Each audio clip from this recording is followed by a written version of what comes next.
All right, here we go. Wack100. Welcome back to Vlad TV. What's up, man? You had me in the dungeon, man, for a couple weeks. That's right. Month or two. Well, a lot has happened recently, which you have your hands in somewhat. Who, me? We'll start off with Yak Gotti. Oh, yeah. Today, breaking news, just got found not guilty on all charges. Yeah. Rico not guilty, murder not guilty, participation in criminal street gang activity not guilty, violation of Georgia Controlled Substance Act not guilty, possession of a firearm during the commission of a felony not guilty, possession of a firearm by a convicted felon who was previously convicted of a felony involving the use of a possession of a firearm not guilty. Telling in the interrogation room while eating a chicken dinner, guilty. Okay, so let's talk about this. You called me last week and said, I've got an interview of an interrogation room with Gunna telling on everyone, and we want to sell it to you. I had to wait on that one. Right. I had to. You know, when I'm coming at you, I got to come with the big dog. Right. So because had the brakes put on me, I said I released the Yak Gotti one. Okay, because you told me Gunna, and you originally went on the internet and said there's a video of Gunna snitching in an interrogation room. Because that's what was coming. You got to remember, everybody's in the interrogation room. At some point. All of them. Yeah. All of them. I tell you this. It's always a few people that has these tapes. One of them is the one that's being interrogated. I bet you he won't put out his interrogation room tape. I don't get it. The guy being interrogated Yes. always has his interrogation room tapes. They got to release it to him. Oh, you have the right to get your interrogation tape. Yeah, hell yeah. Oh, You got okay, to release it illegal because your attorney's going to go over what was said, what wasn't said. Got it. So, you know, I feel like anybody that's been in there that just don't let them go, I think you got something to hide. But, you know. Okay, but you told me it was Gunna, and then it ended up being Yak Gotti. No, I just end up releasing Yak Gotti's. But didn't you publicly say it's not Gunna, it's Yak Gotti, my mistake, or something like that? I mean, you know, I got to announce what I'm going to release. I had to go double back. And, you know, you got to follow instructions sometimes, Vlad. Okay, right. You Because don't follow said, instructions from your people, they stop feeding you. Okay, because I said, well, I need to see it first. I'm not just going to. Yeah, you were in New York somewhere. Yeah, I was in New York at the time. I'm glad you wasn't here. Because once you would have saw it, it would have been gone, and then they'd have said, "Hey, how about this, that?" And I'd have been like, "Yo, it's too late." Okay, so the Yak Gotti interrogation tape got released. What exactly did he say in that tape? What didn't he say? They brought him a big old plate of food. And he started talking about everything and everybody, A to Z.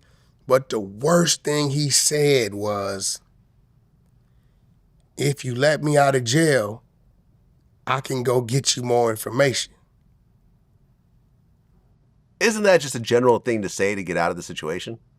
To the police? Yeah. Doesn't mean you're actually going to do it. After you just told for an hour and a half? Who did he tell on before that? This thing is 3 hours. He mentioned everybody. He mentioned Thug. He mentioned Woody. He mentioned everybody. He mentioned after you've been telling for damn near 2 hours, and then you say, if you let me out of jail, I can bring you some more information.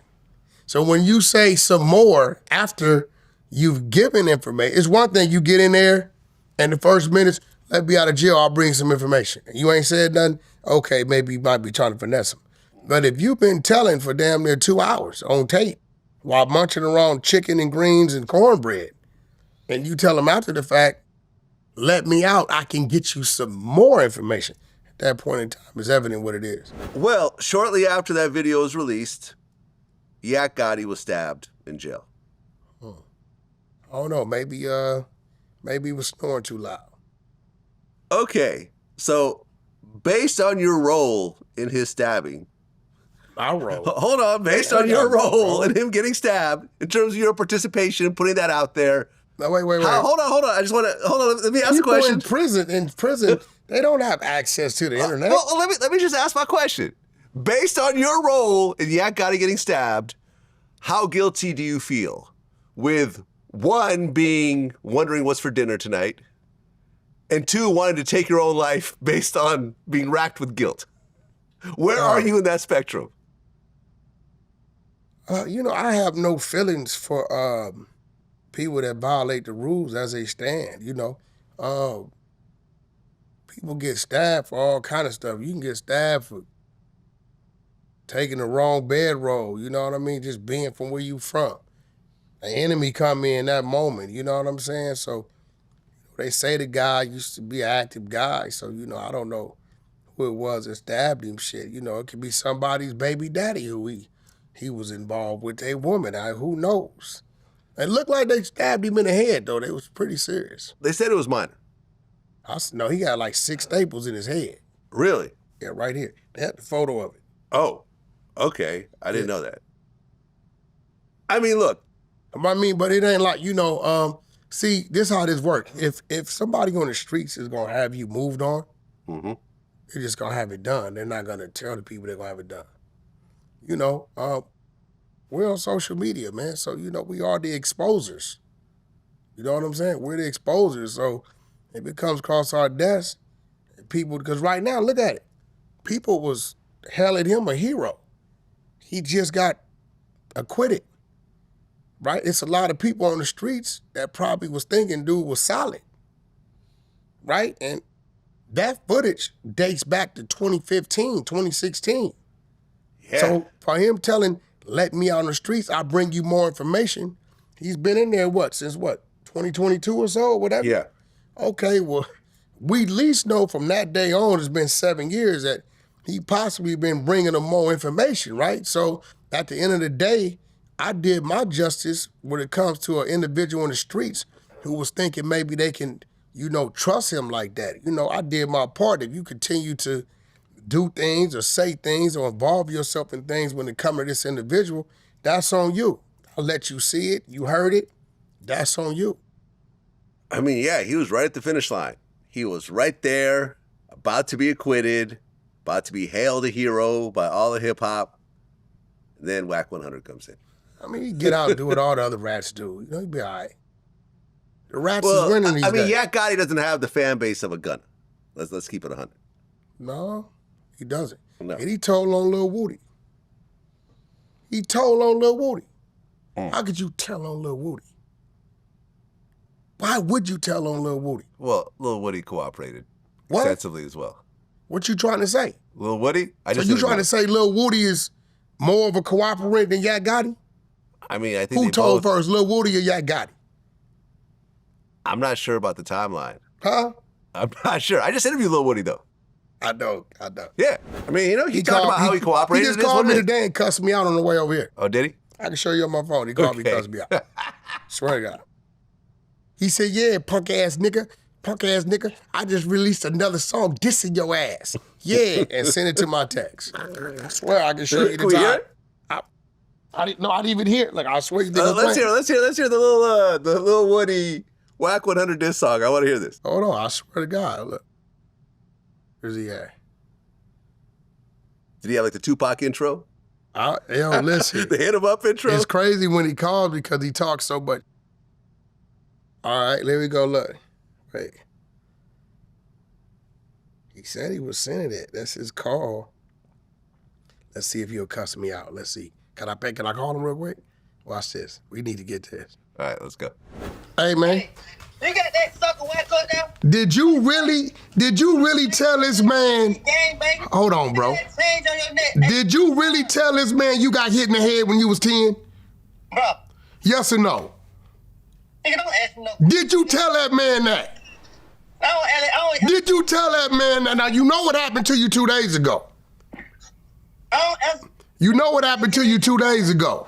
Nigga ain't nothing happening. So what you gonna do with Yak Gotti? He getting out. What you gonna do? Nothing. Nigga, you watch. What you gonna do? You ain't gonna do nothing. Nigga, You ain't gonna do nothing.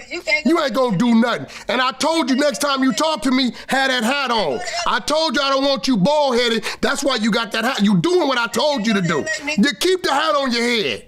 That's what you better do. What? A nigga named Wack can't go to Have you ever had a mustache? A nigga named Wack. Have you ever had a mustache? Huh? Oh, Tank. Skeletor face. Tank ain't home. Hey, listen. You know we gonna watch the battle of the rats with you and Yak. We gonna see what rat eat the most cheese. I think Yak gonna win. Now look, I'm with you. Look, bro. Nigga, what you with? You know what? I call you a mice. Yak is a bigger rat. I call. I'm laughing at you because you know what? Yo, I'ma give yo. I think you a mice. Yak is the bigger rat. Cause we watched that nigga eat all that food and then say, if you let me go, I can bring you back some more information. I never seen you do that. I never seen you, see, cause you the first dude to unsnitch. So, that's why you the mice. Somebody snap that ball head. You ain't gonna slap nothing. Oh, You ain't gonna slap nothing. You don't do no fight, nigga. You don't do no fighting. So listen, listen, I got a question for you. What's 9 times 9? 9. On that note, it's over with. I'm out. I'm sorry about that. Yo. That was hilarious. Yo. Now, if I showed you my text right now, Vlad, you would laugh. That was hilarious. All right, recording saved the photos. He said 9 times 9. He said 9. Hey, yo, that gotta be, you gotta put that part up. No, it's going up. It's going up. It's going up. Oh, Wack100, Lil Woody exclusive. Okay, there we have it. There we have it. Yo, Vlad, let me tell you something. My interview, it's Tony Yayo. Love his interviews. Very unique. His deliveries, his whole swag and all Tony Yayo is unbelievable. Boosie too. Yeah. Boosie takes the old man on the porch style. But listen, man, you never know what you're gonna get when on the Wack100 interview. Man. No, you do not. No, you do not. And we saw just now what happens when Wack100 is anywhere. Yeah, I mean, look, I just interviewed Woody, and what I realized after really going through his whole story, and people don't really want to focus on this part, but he had a serious head injury when he was a kid. Yo, Vlad, come on, man. Come on, bro. Cut it out. What? So you saying, it is right. You saying we dealing with some Barney Rubble, Popeye the Sailor type, where he had a head injury and he went from being one way to another. What's the name of that movie, Bustin' Loose? You talking about some Bustin' Loose type thing? He had a serious head injury when he was like 10 years old, to the point where he had to learn how to talk and walk again. Okay. Right? He was put in special ed classes in high school. You didn't know this part. He was put in special ed classes, and then near the end of his high school, he got kicked out of school because he got blamed for something that he said he didn't do, but they kicked him out, so he just dropped out of school. When I asked him about reading and math and stuff like that, he didn't really answer the question, meaning that he might not have, He's illiterate. Okay. He might not have basic reading and math ability. Well, Vlad, why don't you go get the medical receipts to show that this happened?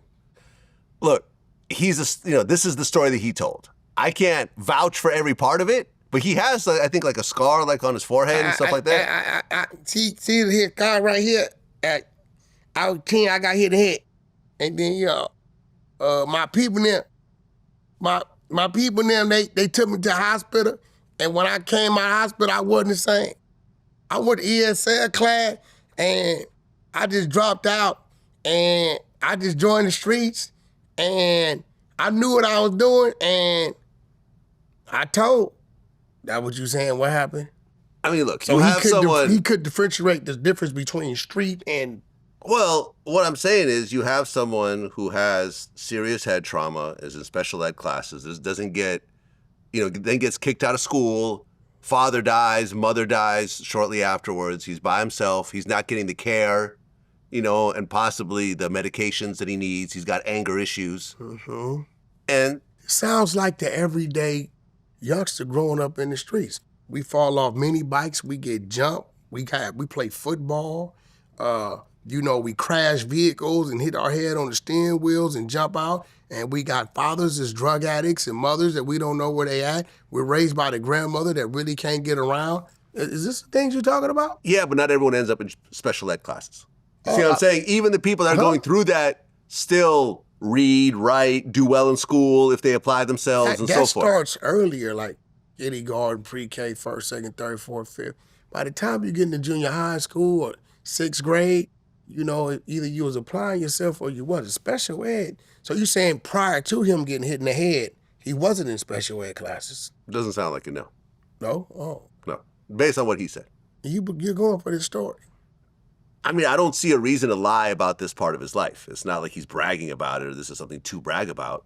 So is he saying this is the reason why he doesn't know what he's doing when he's doing it? I don't know. He didn't say that, but I'm implying based on the overall story. I mean, look, for example, Eric Holder. Eric Holder had brain issues as well. Remember, he got messed up real bad and he had to have like a brain surgery and stuff like that. He didn't tell on nobody. No, he didn't. But he was also very violent is what I'm saying. I'm talking about the violent part, not the telling part. You don't have to become a product of your environment. Depending on what position you playing in anything. Depending on what position you playing. You playing water boy, you all right. You playing kicker, punter, you all right. You running that ball, you playing linebacker, DN or something. Yeah, you know, it's gonna get a little physical. Based on all the people you've been around in the course of your life, when you look at the people that are the most violent, the most erratic, the most kind of wild, would you say that highly intelligent? You wouldn't say that some of them have actual mental issues and really... Well, we all could be classified with a mental issue because of our actions and the things we're doing. Jeffrey Dahmer, was he a dummy or was he highly intelligent? I don't know. You don't know. I don't know. I don't know You if take they the high were... road on the white guy? No, I say I don't know if they actually, once he got arrested, whether they actually said that there was mental issues or whatever else. The Menendez brothers. No, they seem perfectly fine. Okay, so what I'm saying, a lot of people that commit heinous crimes are thinkers, right? They're thinkers. Very true. They just have crazy thoughts that they're thinking about. But it takes a mind to put it together. They're just using it, and we would say is the wrong way. You know what I'm saying? So now it is some people that we call crash dummies, right? That we're airhead dudes that they just go do anything. But I'm gonna be real. Woody's not stupid. I'm not saying there's nothing slow about that. I'm just saying that he had man. issues early on that I don't think were really addressed. If he had been put in more therapy, maybe given some medication, I don't think he would have turned out as violent as he ultimately turned out. Medication don't help. That just slow you down, turn you into a, you know. Well, it depends. Depends on the medication. Sometimes you got to get it right. There's cocktails that they have to put together. They tried to give me medication when I was 12, 13 years old, told me I fought too much, right?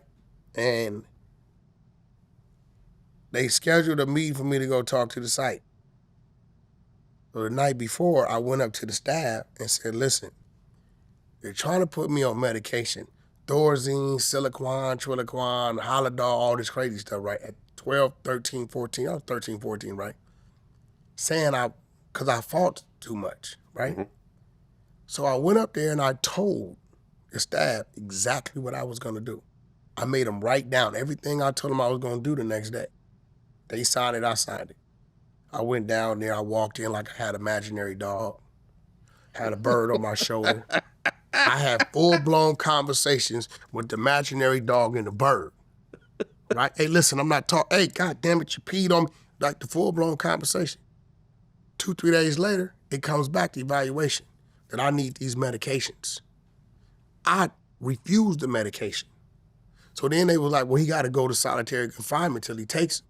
No, I then filed a grievance and said, your psych, right, was not good enough to detect a 13, 14-year-old kid, right, faking.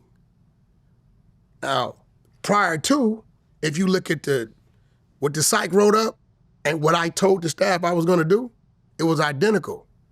So I said, now, if you wanna know why I fight so much, it's because I'm a gang member. I'm from Paru. To every one blood is 5, 6 Crips. We ain't gonna talk about the Hispanic factor. So I don't fight a lot because I want to. It's because I have to. You get what I'm saying? What do you want me to do? You rather me not fight? They take my personals, they take my food, take my shoes. You get what I'm saying? Because a lot of kids in there I watch start taking these meds, I watch them slow down. You start giving a child medication that they don't need, it disrupts the chemical balance.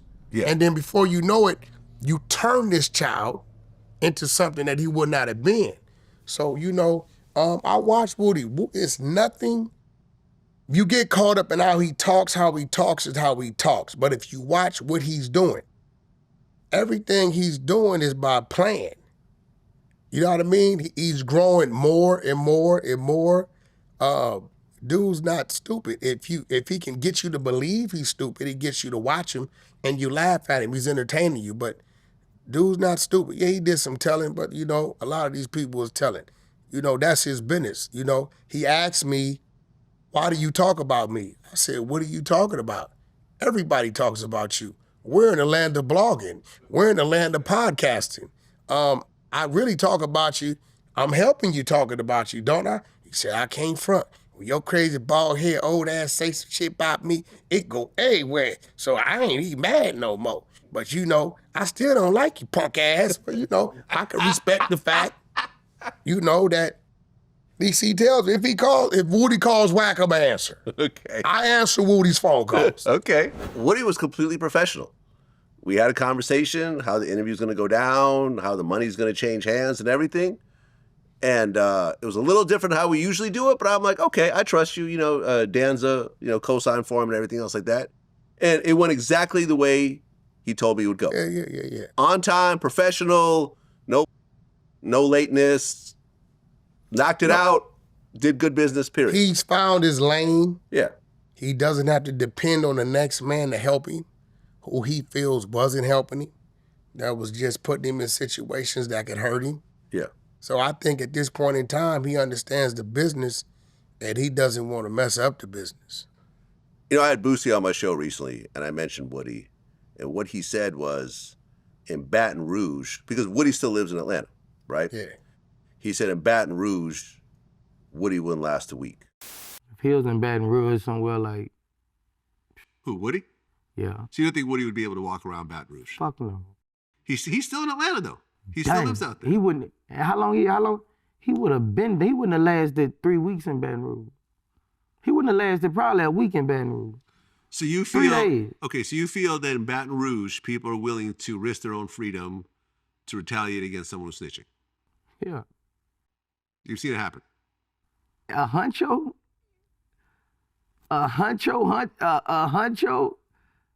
thug is a huncho. It ain't even gotta be from that clique. Somebody gonna punish you from whole other cliques just because you got famous off being that. You gonna get, nigga gonna sit you down way from somewhere else just to rep on you. You famous now, they finna put you down just to rep on you. He said that something would happen to him, especially because if something happened to him, people would blame Young Thug for it. You see what I'm saying? So in Baton Rouge, where Boosie's from, it'd be much more dangerous for a Woody, whereas in Atlanta, he's able to walk around relatively safe. Do you believe that there's any danger for Woody in Atlanta? It's danger for anybody, anywhere. It's danger for Woody in Atlanta. I'm pretty sure it's people that have conversations. But even in Baton Rouge, I take nothing from it. Very dangerous city. But even their politics on movement has relaxed, as if everywhere. You know what I'm saying? Los Angeles, it has relaxed. So, it's a smaller place. Atlanta's a bigger city.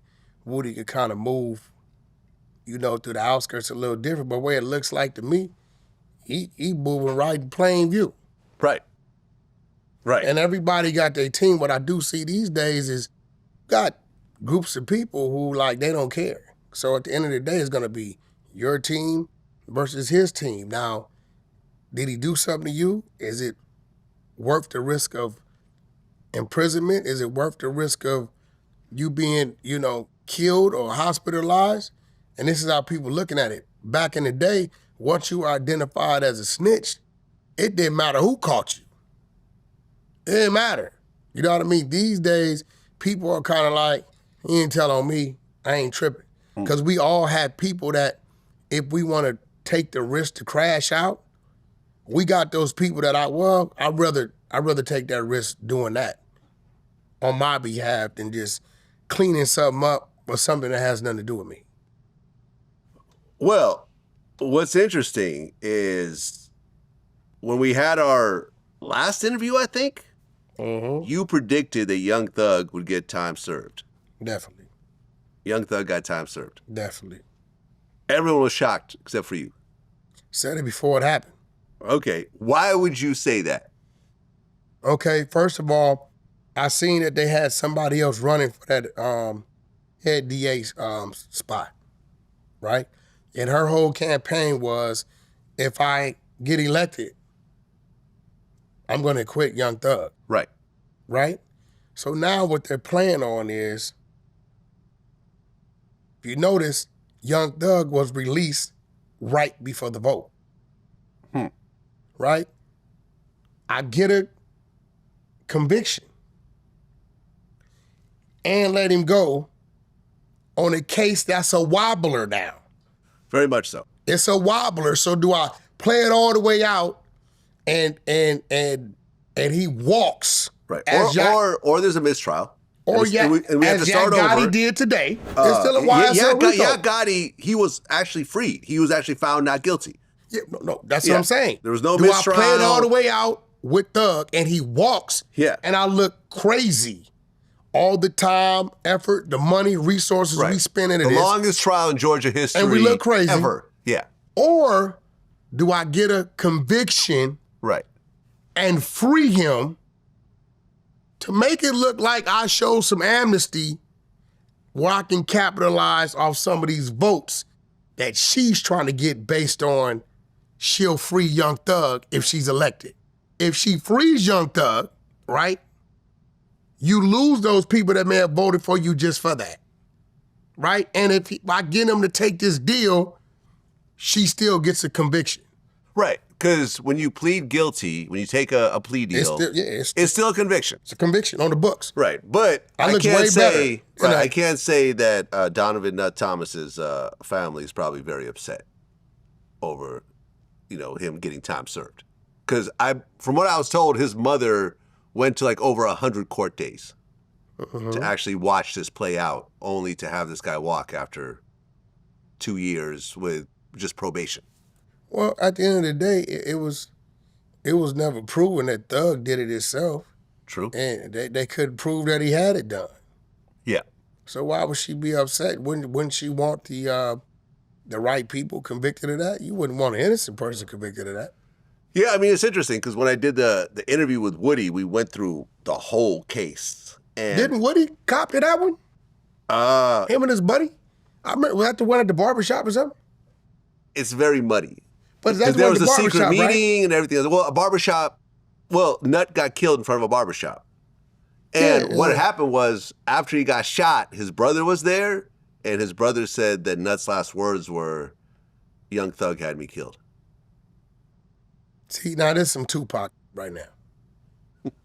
Yeah. Come on, bro. Like, how do you know that? You're assuming that. He's assuming. Do you know how many people, right? I have a problem with you, Vlad.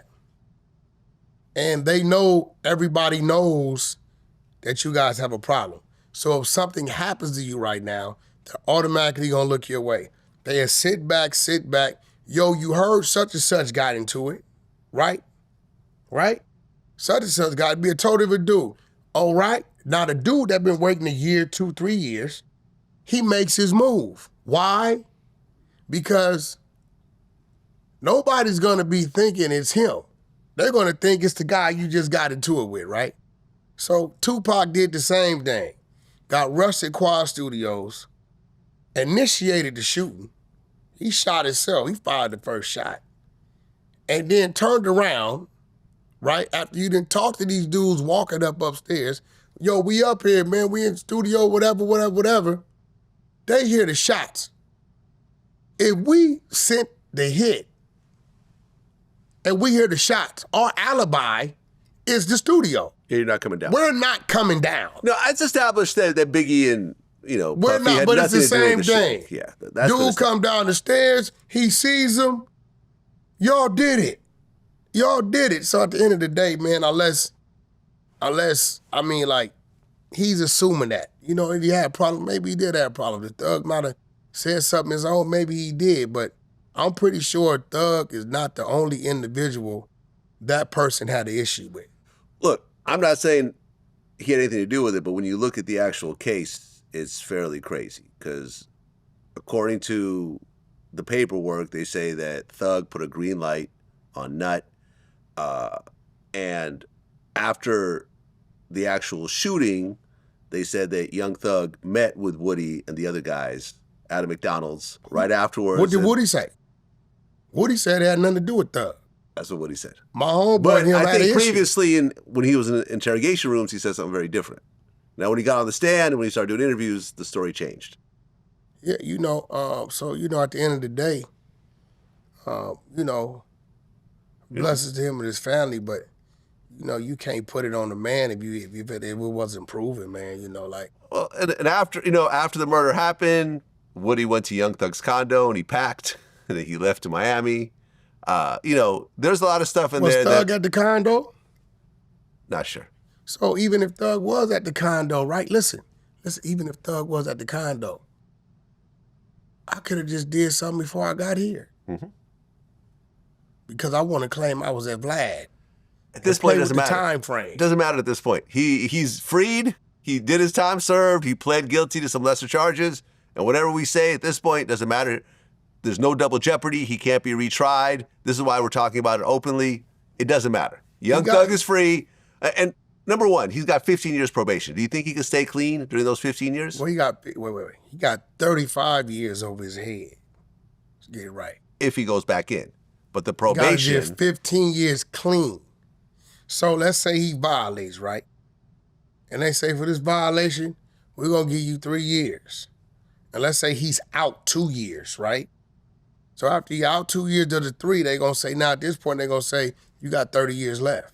Yeah, they keep extending the probation. If No, you they violate. just knock it off to 35. The time you're out and the time you do RUN, we give you 10 years. When he gets out, it's less 10 on there, right? So, or you can give him 15 clean and come up from under the 35. So what I think right now, the Thug he should be, but seeing a lot of his people tell, experiencing the financial hardship that he probably went through, having enough time. He had 30 months of thinking that sound, reflect back, on his opportunities and the position he's in. If he moves to the right place, I believe it'd be fairly easy for him because his reset button should have already been pushed. Yeah, I agree.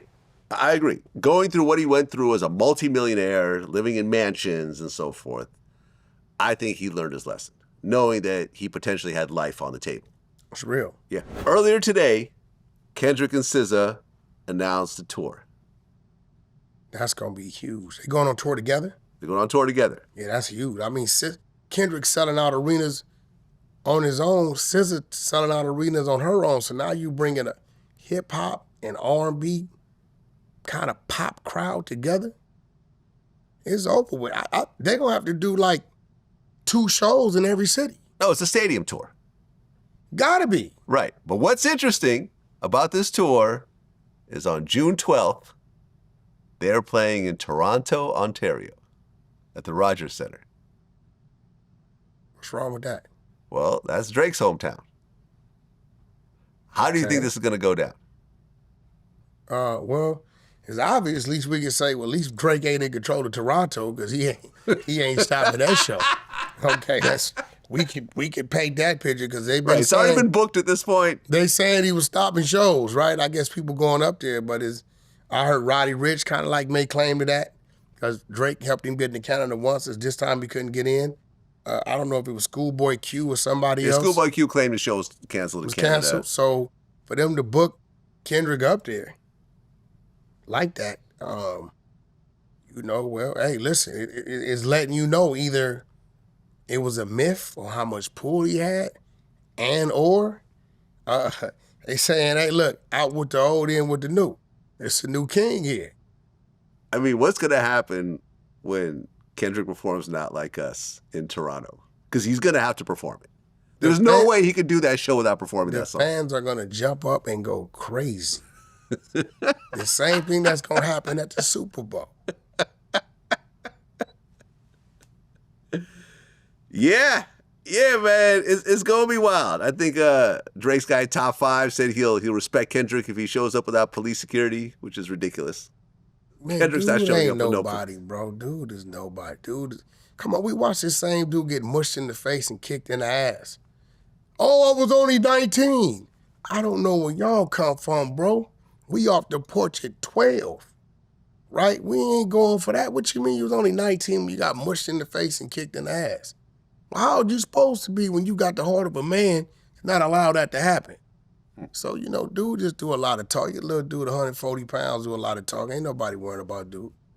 You know, Kendrick will be all right. He is who he is. His team is going to make sure he's right. And he's focused, and he come from a city where he was raised in that and had to walk down the street in that. So, you know, at the end of the day, what they gonna have some sharpshooters or something? You know what I mean? What are we talking about? I mean, look, Drake performed in Philly during the Meek Mill beef. There you go. And did back-to-back. And put it on the screen. Put it on the screen. So let me ask you a question, Reap though. what you sow. Right. Let me ask you a question. So Kendrick is about to perform in Toronto. Do you think Drake could come to LA and do like push-ups or some of the other diss songs? Bro, nobody has an issue with Drake. It was a rap battle, a friendly one. This was a rap battle, a friendly one. Nobody disliked Drake. Drake didn't lose any fans or lose anything from us. Drake is still Drake. He's still that guy. It was a rap battle. I'm gonna be real, I bet if we check, Drake probably outstreamed Kendrick when it came song to song. The popularity vote just went to Kendrick. Well, overall, in 2024, yeah, Drake outstreamed Kendrick. And every other rapper at that. Yeah, the popularity vote just went to Kendrick. So it's like, this ain't one of those situations where it's like a G-Unit Black Wall Street or, you know, a lynch mob NWA type beef going. It ain't like that. Like, it was great music. Well, Drake's bodyguard did get shot. What that got to do with Kendrick? Well, I'm not He saying it got has shot anything where? to do In Canada? In Canada, yeah. So you really believe It Kendrick? has nothing to do with Kendrick. I always said that I think it has something to do with The Weeknd. You know, not that I could ever prove it. Yeah, I just feel like it has something to do. That's some Canadian stuff. Like, at the end of the day, Kendrick's whole thing is, I'm not trying to kill you physically, but I'm going to kill you on this microphone. Yeah. And he need him around to do that. The minute something would have happened to him, all the attention would have shifted to Drake. That ain't nothing Kendrick want to do. I want you live and healthy. I want you to take these lyrical jabs, right? And this bar ass whooping. He, like, come on, man. It's like, you know, he stepped out there and he did what he did and he stood up to it. But that lets you know, right? Listen, is the show selling? I bet it sells out. I bet it sells out. So what does that tell you? What does that tell you? Well, in a very interesting twist in the hip-hop world, Drake is suing Universal Music Group and Spotify, claiming the two companies worked together to artificially boost the popularity of Not Like Us, using bots, payola, and other methods, which he describes as an illegal scheme. Further accused UMG of violating the RICO Act. I always try to put a RICO on UMG, as well as deceptive business practices and false advertising. I've never seen someone lose a rap battle then sue. This is new. This is a new one. Hey, man, Kendrick made accusations that he's not part of the culture. You know what I'm saying? So, you know, different people digest things differently. You know what I'm saying? So it's like, you know, it's like He's talking slander and bots and all this. Let's just be real. Both of you guys are under the UMG umbrella. When your song is released, they worked it the same way as his song's released. The people drive it. Period. If Drake was #1 on the Spotify playlist, and what Kendrick did is he didn't let him breathe. It got to a point when Drake dropped, he'd drop. And if Drake's is moving at, 50,000 streams an hour, and Kendrick drops an hour after him, catches him, and he's moving at 85,000 streams an hour, the positions are gonna change. Now what he's saying is, well, was bots being driven. Listen, bro, Universal could care less who wins. Yeah. Right? Because they're getting paid, both of you guys, regardless. Right? The slander thing, I don't understand because it's like the things you said about Kendrick was a direct shot at his wife, a direct shot at his child. Yep. Right? And you had no physical video or audio proof of anything you were saying, and a direct shot at his manager, who was also his best friend. Right? So you lying on the man, right? You're disrespecting a woman, and you're attacking a child. Now, from what Kendrick said, respectfully, he has audio and video. Was pedophilia happening on stage? No. But you can see and hear what's being said when a question is asked.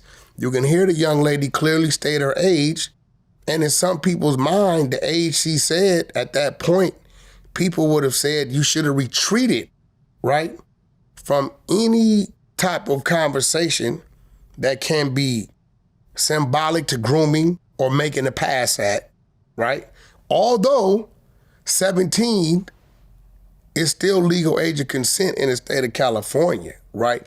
It still could be deemed as distasteful. So from what Kendrick said, people could see. When that girl said, I'm 17, at that point, your whole dynamics of your conversation should have been sit somewhere else. It should not have been, damn, why do you have to look like this? Or look like, at that point, you gave him some firepower and you got somebody on your team that had a sexual, type of case. I don't know what came of it, but it's there. But things Drake said to Kendrick is nothing there. We don't see it. Yeah, what you're talking about was back in 2010, Drake brought a girl on stage, or his crew brought a girl on stage. I guess he kissed her, and he asked her age. She said 17. And he said, I can't go to jail yet, man. You 17? Why do you look like that? You thick. Look at all this. I don't know if I should feel guilty or not, but I had fun. I like the way your breasts feel against my chest. Now, come on. That's Vlad. That's pretty icky, yeah. Okay, so I'm saying, so what I'm saying and he is... was 23 at the time. Yeah, it don't matter. That's what I'm saying is, you're still considered to be an adult. What I'm saying is, the things Kendrick said, he has something in there to point out and say, this is why I'm saying these things, right? So, the things Drake said, does he have something? Can he show us something? Is it anything there? I just think he's being a poor sport. I think it's a bigger play behind it. That's why he didn't go at Kendrick directly. Yeah, that's the part that I found a little funny, because you sue Universal, you sue Spotify, but you don't sue the guy that's actually saying the stuff. He doesn't sue Apple. Apple drove Not Like Us sales. It was on that platform, right? It was there. Yeah, but I'm saying you're not suing the actual person who's saying the things. That's because it's a bigger play. If you were to play. sue anyone, the first person you would sue is Kendrick. And then everyone else might be, along with the lawsuit, but you're only focusing on that person. Listen, I know how lawsuits work. When you start to sue everybody, it kind of weakens your overall lawsuit. When you're suing the city and the label and the security and whatever, no, you sue one person because that person is the one who actually did the action. And Kendrick's not being sued at all. Not at all. Not at all. Because that has nothing, it's a play. Okay. It's a bigger I picture. heard you talk about this. You think that that Drake and UMG are working together to lower the stock price, and then everyone will buy it back up and it'll go back up again? I don't think it's UMG.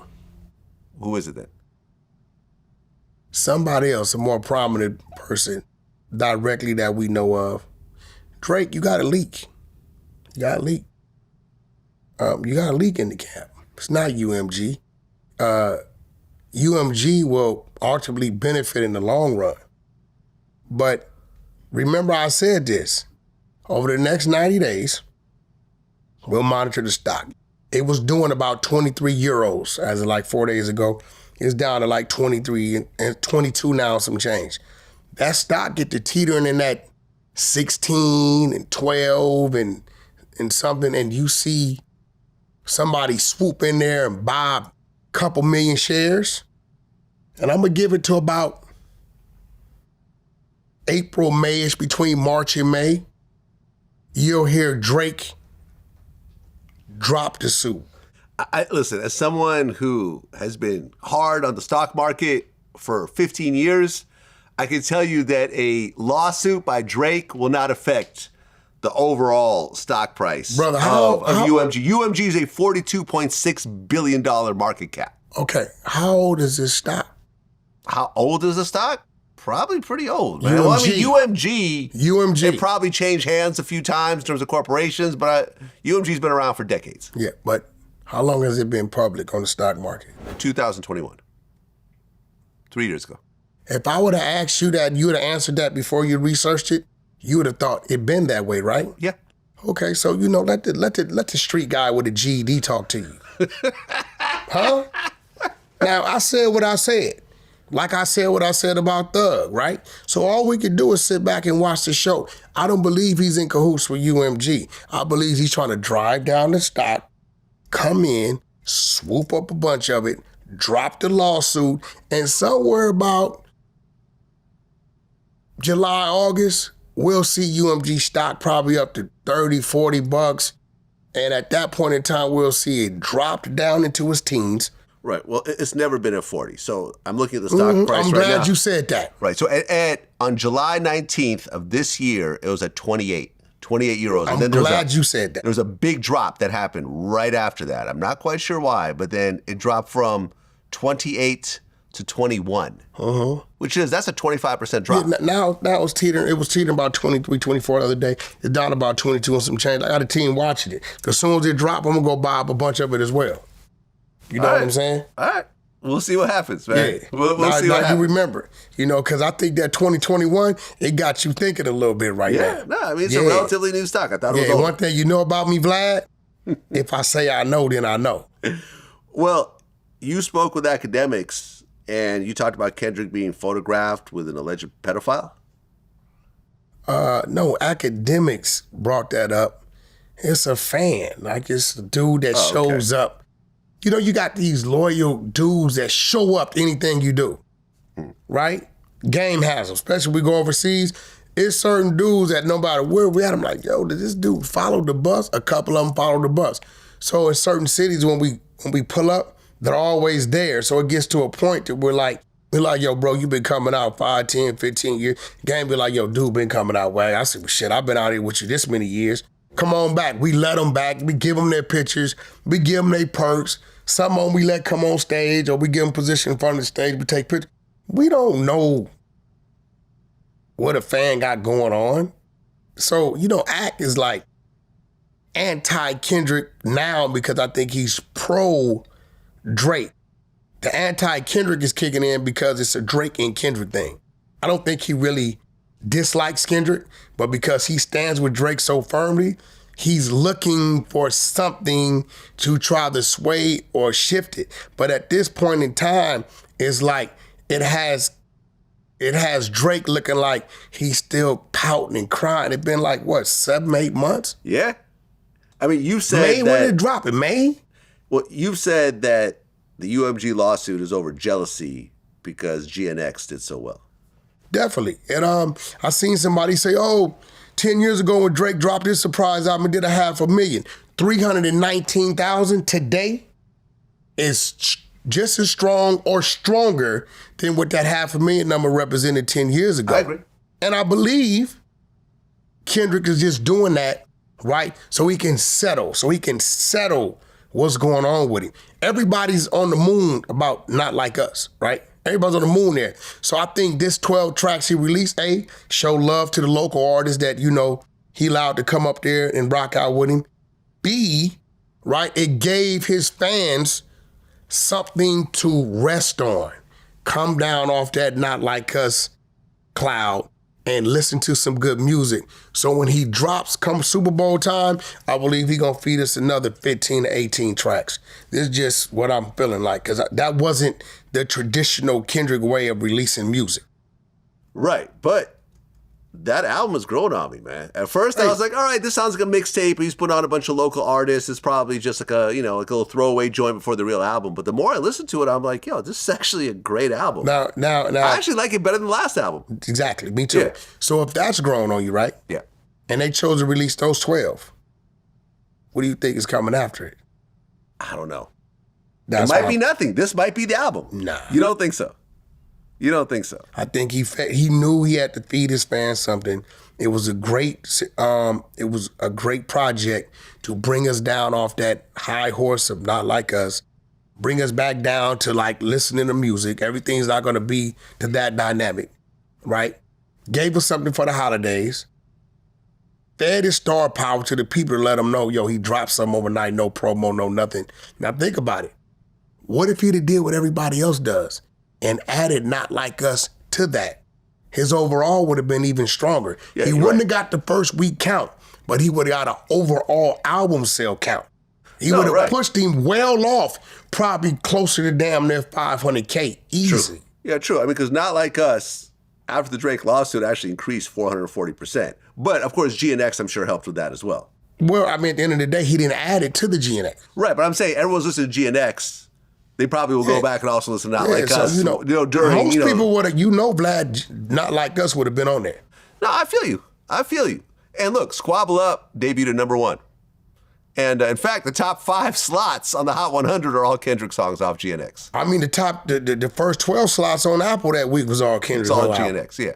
You understand? And then let's look at the significance of what happened, right? Kendrick Lamar releases an AI of Tupac. The estate shut it down.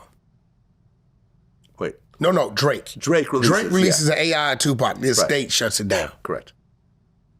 Kendrick Lamar doubles back with a clear Tupac sample and rocks it. Stands on it. You talking about the instrumental? He got a Tupac sample on there. Which song? You didn't hear it? I thought you listened to it. What are you talking about when he does Reincarnated, where he redid...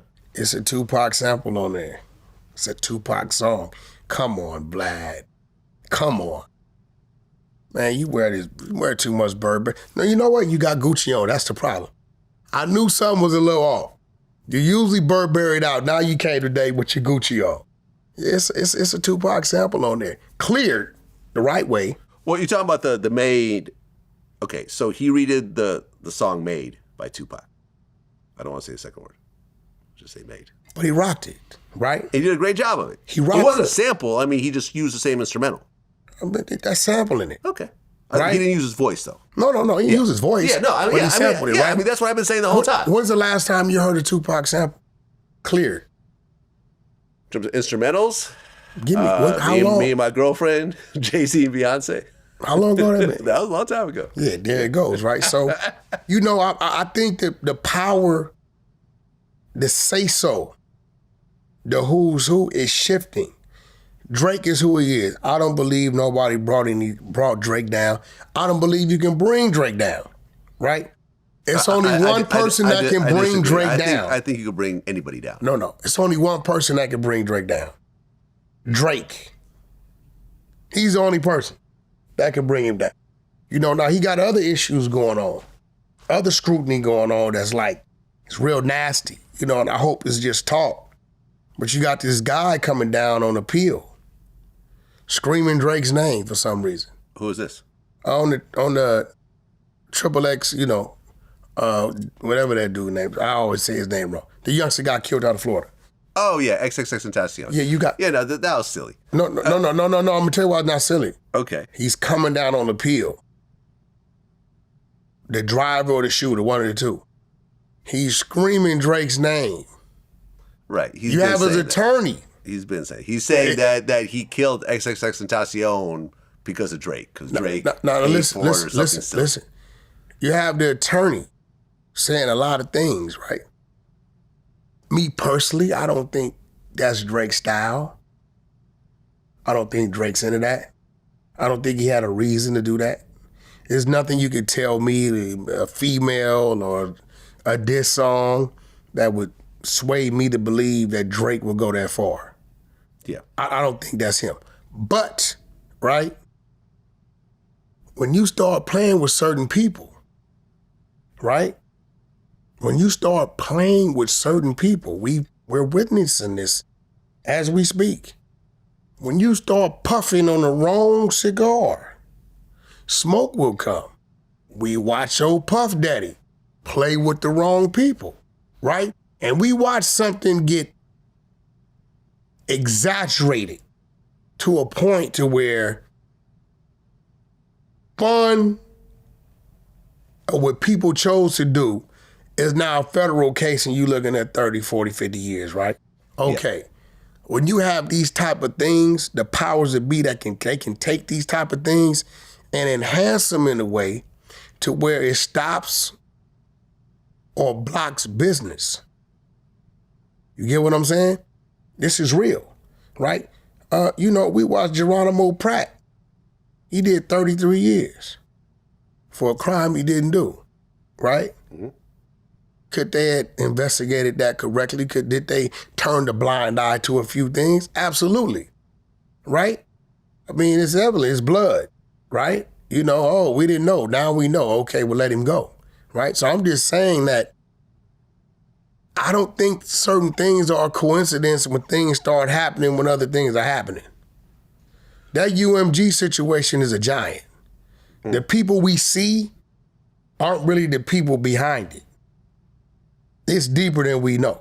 And when you go to playing with something like, he's requesting he wants a piece of UMG. That's one of his demands. Drake? Yeah. Why not? Why? I mean, he owns a piece of the Raptors. I mean, he's got a bunch of money. Why not try to buy UMG? No. He don't want to buy it, he want a piece of it. Want a piece of it. That's what I'm saying. It's a public company. You can't buy it outright unless you actually do a complete stock buyout, which I don't think. Yeah, wanting to buy it is one thing, but... Because, I mean, UMG, like I said, the UMG market cap is $44 billion. Listen, Drake does not have UMG money. What I'm saying is this.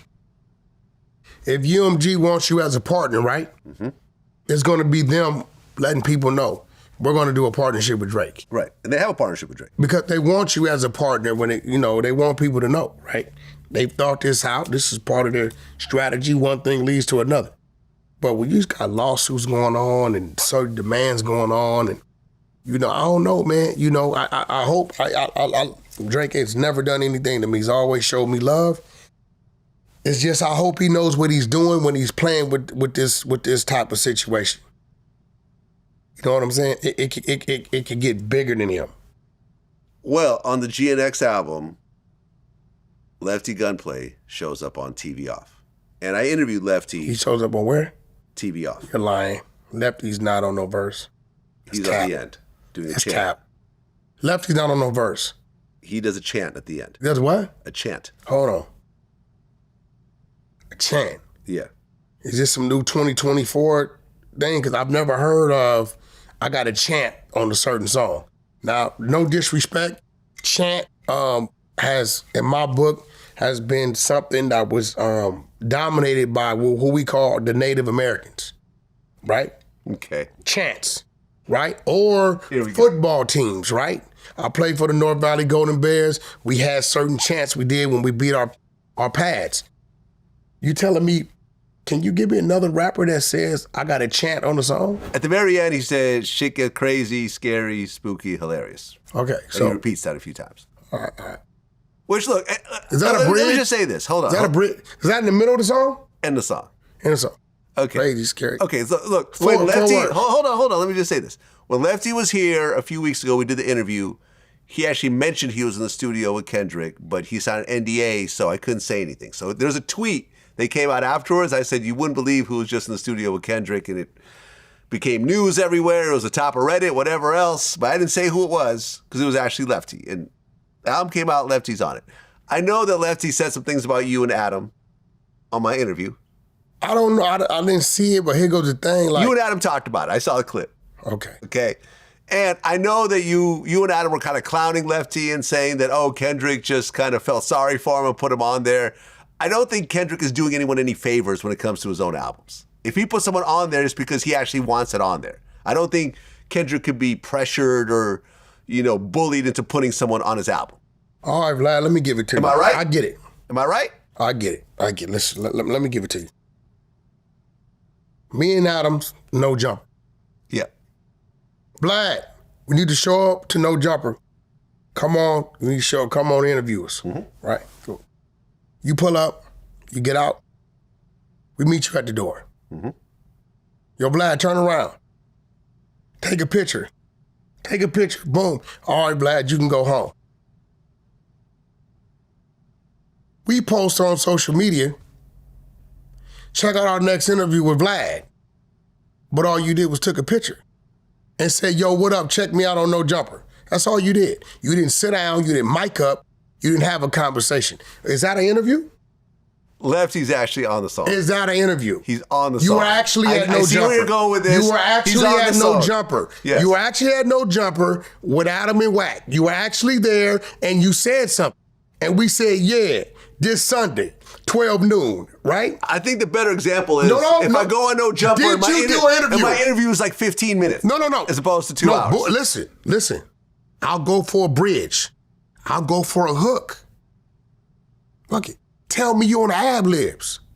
But tell me. He kind of does a hook at the end. No, that's not a hook. It's kind of a hook. It's hookish. It's a hook at the end. I'm about to say something, bro. Just kind of a hook, that's what we doing? Yeah, it's kind of a hook. It's somebody on my side, on the 100 side of Clubhouse. Individual's name is Naughty. Okay. Right? Naughty's on the Girls Club on the Tronics Network. Okay. Right? The Girls Club is 12 transgenders in a home battling out. Okay. Can we say it's kind of a woman? I'm not going down this. Okay, this rabbit hole. Don't give me no kind of nothing. Either it's a hook or it's not. I think it's a hook. At the very end, it's a hook. Is there a hook in the song? Okay, let me ask you a question. Hey, wait. Is there a hook in the song? Yes. There's a hook in the song. Yes. So you're saying this song has 2 hooks, and the second hook ends the song with 4 words. Right. That's what you're saying. Let me ask you a question. Can you deny that was a great look for Lefty Gunplay? To be on Kendrick's album and have his name listed right there in the credits on the actual song name and to show up on there, regardless of how many actual verses he does, I thought it was a great look for what was ultimately an underground rapper at the time. Okay. Now I got to do it to you. Okay, here we go. We got about 5, 6 local artists featured on it, right? Correct. Everybody else has a verse. Correct. 12 to 16 bars, right? Only one person has 4 words. Nas, rewind. 4 words, 12 to 16 bars, every other, right? So is it true to say, believable to say that maybe everybody was called in and he's the only one whose verse didn't stand up and they just took something to make something from something just because it was like an amnesty situation? I don't think it was amnesty. I think that Kendrick liked that part for that song, and it was not a joint album between Lefty and Kendrick. It was Kendrick's album. He allowed other local artists to get on, and he's going to decide how he wants to present that on his album. Gotcha. And to be on a Kendrick album in 2024 is a huge deal. To be on a Kendrick album in 2024 is definitely a huge deal. Yes. But in order to be part of the deal, you have to be on the album. You cannot identify what these 4 words represent. It's not a hook, it's not a bridge, it's not a verse, right? We're gonna call it what it is. 4 words. That's it. He's the first artist. Technically 6 words. He's the first artist. Shit gets. Crazy, spooky, scary, hilarious. That's 6. He's the first artist to lay a 4-word, almost verse that's a hook at the end. Now, I don't know how long that's gonna float. And let me ask you a question. Do you believe Kendrick Lamar respects Dr. Dre? Yes. Okay. Do you believe if Dre told him to say these 4 words at the end of a song and that's it, that he would have went for it? Yes. No, I don't think so. Yes. I think he would. No, I don't think so. I don't think so. But listen, it's a great look. Yeah. Now let me tell you where the looks get bad. Have you done your homework? I don't think you did your homework. Today you slipping, I feel it. And you usually not slipping. Right. I hope I don't get anybody fired. What else happened on November 22nd? The Kendrick Lamar album came out, right? Mm-hmm. What else happened on November 22nd, Vlad? Not sure. You're not sure. You sure you're not sure? I'm sure I'm not sure. So you just showed up to this interview unprepared. I'm supposed to know every event that happens on a certain day. You're definitely supposed to know this. Okay. Let me let you know what happened. Tell me. Lefty Gunplay released his album on the same day Kendrick released his album that everybody's talking about he's featured on. And it did 500 units. Okay. Now, let me tell you what I think that is. Crazy, scary. What's the other 2 words? Spooky. Spooky. Hilarious. Hilarious. You didn't know Lefty Gunplay released his album on November 22nd? Now, Lefty, listen, bro, I don't want to hear it. Don't say this is attack on the Rasa. This is attack on you. You came up here and spoke on me. You didn't have no firepower. I got a Gatling gun. November 22nd, Kendrick Lamar, the biggest artist right now in the world speaking. He's up there. Anything he's speaking on, he touching everybody paying attention. Releases November 22nd. On the same day, Lefty Gunplay is on the Kendrick Lamar, whatever we call it, 4-word feature. Lefty Gunplay releases his album. Same day, Kendrick Lamar does 319,000 units. Lefty Gunplay does 500 units.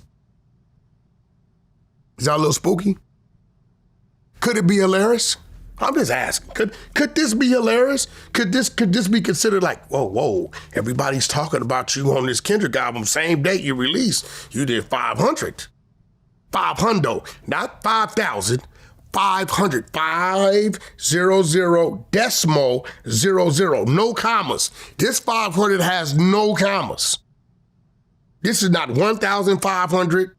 This is no 1,500. Do you think that's a little crazy, or spooky, or hilarious? I'm asking, Vlad. I don't know. Vlad, you did not do your homework. I did not do my homework. This is true. I did not know his album dropped on the same day. You do know this is 2 interviewers interviewing, right? I understand. Okay, well, listen, we're going to get our Lefty Gunplay. I hope Lefty finds himself. Listen, brother, it does not pay to make enemies in this world with people that are good at what they do. I'm simply asking, I never had a beef with you. Adam asked me about Lefty Gunplay. I didn't know who he was. I made a joke. I said he probably never fired a gun. I didn't know if he was Mexican, black, from California, from Spain. I knew nothing about it. And since then, he's taken that and lied on me. Said I called in and stopped the deal. I'm like, bro, who was trying to give you a $200,000 deal? Who? Yeah, I've never heard of you stopping deals. I'm like, people bro, criticize you all you want, but I've never heard of that. Yeah, I'm like, bro, I didn't stop a deal. Like, who did I stop a deal with? Who was supposed to give you some money? I mean, you know, I think they probably saw what we just saw, right? 500 units, you know what I'm saying?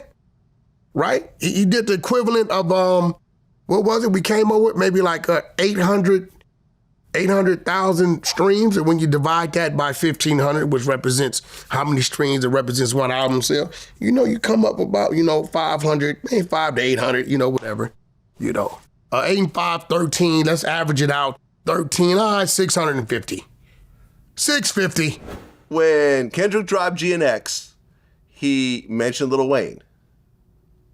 Mm-hmm. He said, my hard work. He basically said, bump the car 3. I wore my Rolly chain proud. I never knew my hard work would let Lil Wayne down. And he's talking about how Wayne was upset because he wasn't performing at the Super Bowl. And you know what? I think that was The way he addressed Wayne and the way he addressed Snoop, I think. Right. He said that Snoop was on the edibles because he reposted the Drake song. And Snoop took the high road, as he should. He said, I was on the edibles. You're right. As an OG, somebody that passed, remember, you had Snoop, Drake, Game, Cube, all did the passing of the torch to Kendrick way back, right? Mm-hmm.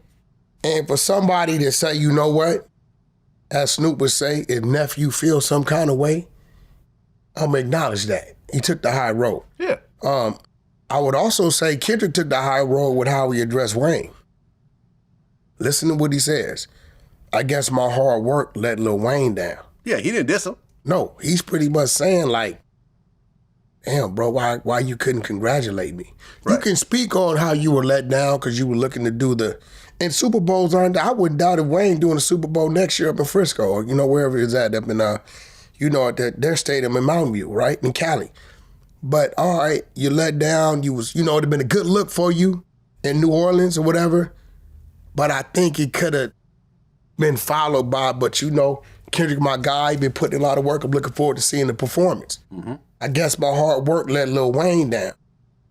It was never a up in this conversation. So, and I don't know, maybe Wayne wasn't thinking about it like that, but Kendrick felt like he got a relationship with Wayne, been in the lab with Wayne. He spoke on like being motivated by Wayne's work ethics. You know what I'm saying? Well, I mean, in the verse he said, bump the car to 3. And he wore the chain that Wayne wore around that time. Yeah. The Rolly chain, the presidential chain. So, I get it, I understand it. And I don't think Wayne should hear that any kind of way, but damn, bro, I worked hard for that. The least you could have did was ended it with a salute. I mean, he also mentioned on the song that Nas was the only person who actually congratulated him. That's my point. Look, I've been saying this. I understand why Wayne would feel the way he felt, but at the end of the day... Towards the NFL.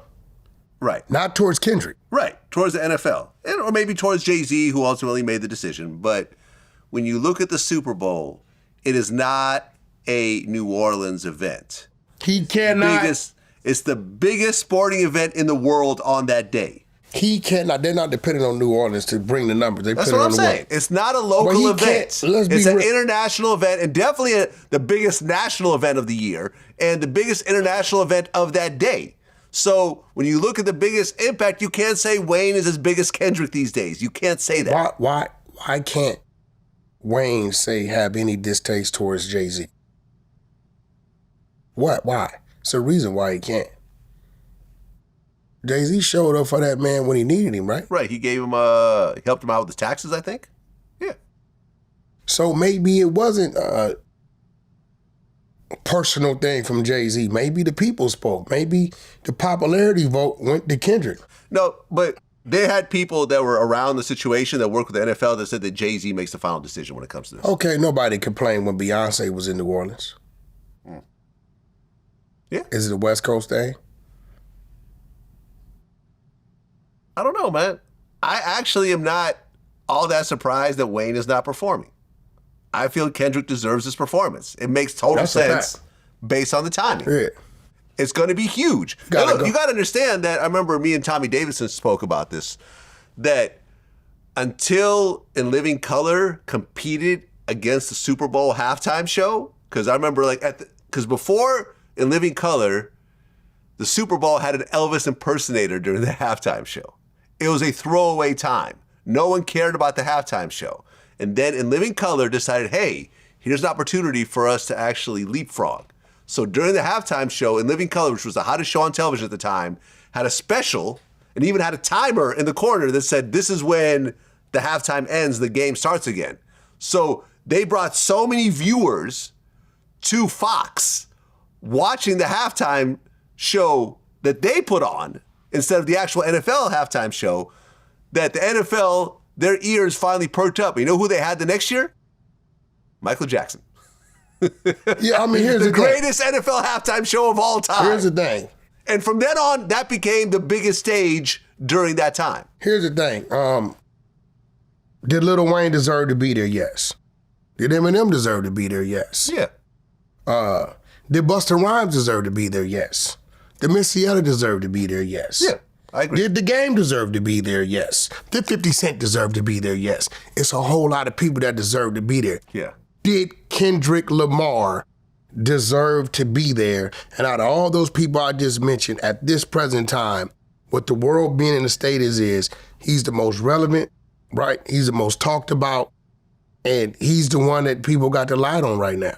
So he definitely deserves, all of them deserve to be there. And, you know, the people spoke, the NFL spoke, you know, whatever checklist they went through spoke. And I believe that Kendrick Lamar is going to deliver a great performance. Well, Wayne seemingly responded to the verse. He said, man, what the I do? I just be chilling and they still come from my head. Let's not take kindness for weakness. Let this giant sleep. I beg you all. No one really wants destruction, not even me, but I shall destroy if disturbed. On me, love. I don't know. Did he really do that? I'm hearing that that's not him. Did he? Well, it happened on November 23rd, right after the album comes out. And the timing of it is interesting. But where did he release that at? Twitter? Twitter. At 1:08 a.m., hours after the album got released. I'm just saying, the timing is the timing. Wayne, I don't think Wayne has no in-between. That's an in-between statement. It's either Wayne's gonna do something or he's not. I mean, can you imagine a Wayne-Kendrick rap beef? Can you imagine that actually happening? Right now? Right now. You don't want to play with Kendrick right now. Right. And Wayne had already said that he doesn't do battle rap. He doesn't know how to write music. He battled with Jay-Z. Yes, he did. I mean, what shit? When you hear Jay-Z rap battle, we're going to go straight to Nas.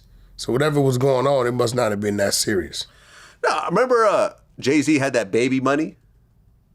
He had that baby money line about Wayne, and then Wayne responded, he said, baby money, kidnap your lady, get that, how much you love your lady money. Yeah, but what I'm saying, that's a bar in the song. It is. They both had talking bars. about rap battling. Right. No one had an entire song we talking against about, each other. You know, Kendrick is, and I'm going to be real, Kendrick probably sitting over there with 3 Scud missiles. Does he want to do it? No. But right now, he on his West Side connection. Ring to the ring, call it on riders, please. Like he's on it right now. Kendrick is on that horse right now, and he tripping. And if you give him reason to trip, he gonna trip in the most humble, artistic way. You know what I'm saying? One of my members on the Vlad TV YouTube membership, legendary Josh, he asked a question because I announced that I'm going to be interviewing you soon. He said, ask Wack where did you get that info on Kendrick Lamar responding to Lil Wayne's tweet. He read that response on Clubhouse. Did you say something of that sort? Little Wayne, what you mean? I said, what did he say again? He said Kendrick Lamar responded. He said, you said that Kendrick responded to Lil Wayne's tweet. Is that true or no? Oh, if it's not true, I'll just cut it out. It was something that went up. I don't know, whatever it was, probably somebody put a link up. But some of these things you got to really authenticate. Like even that with Wayne, I don't believe that was Wayne. You know, because if Wayne gonna say something, he gonna say something. If he's gonna ignore it, he's gonna ignore it. I do know the two camps are too close to let that happen. There's too much history there. You know, you remember, Wayne gave J-Rock a little juice with a feature back in the day. Top Dog and Birdman are very close. Mac Main, very close. We all very close. So it'd be one of those things that if it did happen, it could get a little messy on the mic, but I know it definitely will be controlled as far as where things would go. Wayne run with the homies. Kendrick is covered by the homies in the greater Los Angeles, the greater California. So, a lot of people would like to see it. I wouldn't like to see it because I feel like Wayne is a rock star. He's a legend. And I don't feel like I wouldn't want to see anything tarnish, how we see him. And dealing with Kendrick right now, he not playing. He ain't taking leg shots. He taking all head shots. And to be real, I wouldn't give Kendrick the opportunity to take down the teacher and the student all in 1 year. I just wouldn't give it to him. I would space this out.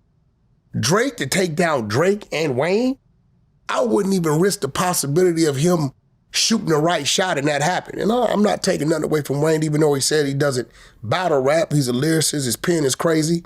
And, you know, you can never underestimate that man because, you know, he thinks outside the box. But, you know, I personally wouldn't want to see it happen. Either way, it's a lose for me. If Kendrick takes an L, it takes away from where he's at now. If Wayne takes an L, then it tarnishes and get people to talk about something outside of what we talk about when it comes to Wayne, which is looking at him and considering him a legend, considering him a rock star, you know, one of the greatest to do it. Well, what's going on with you and Jay Prince? Nothing. You know, this all started behind me protecting an elderly woman behind footage that she owns of Larry Hoover. She got like 5-6 hours of footage of Larry Hoover that she somehow got the rights and the pass and the clearances to go into the prison and interview him back in 98. Okay. I got a call to go down there and have a meeting with her and assist her and you know, creating a TV situation for it. And if I would have just did that, I'd avoided all this. But me, the time I was doing a lot of moving around with Ye, so I called Ye. You know, Ye was doing a lot of things for Larry. I said, yo, young lady down here has this footage, Larry Hoover. I know y'all got the rights to do a movie or so on it. You know, I think maybe, I feel like the youth, a lot of the youth don't know who Larry Hoover is, right? But this footage she had, it was like great. It was crystal clear. She said she kept it in some type of refrigerated storage, you know what I mean? And it was like him breaking down his past, where he come from, you know, his transitioning from gangster disciple to growth and development. And, you know, it's something that could probably be broke down in maybe like 8 episodes, you know?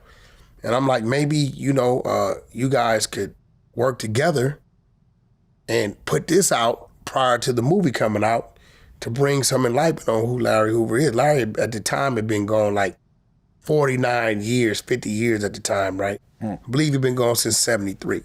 So he said, all right, I'm gonna put you with Jay Prince. All right, cool. So Jay Prince calls.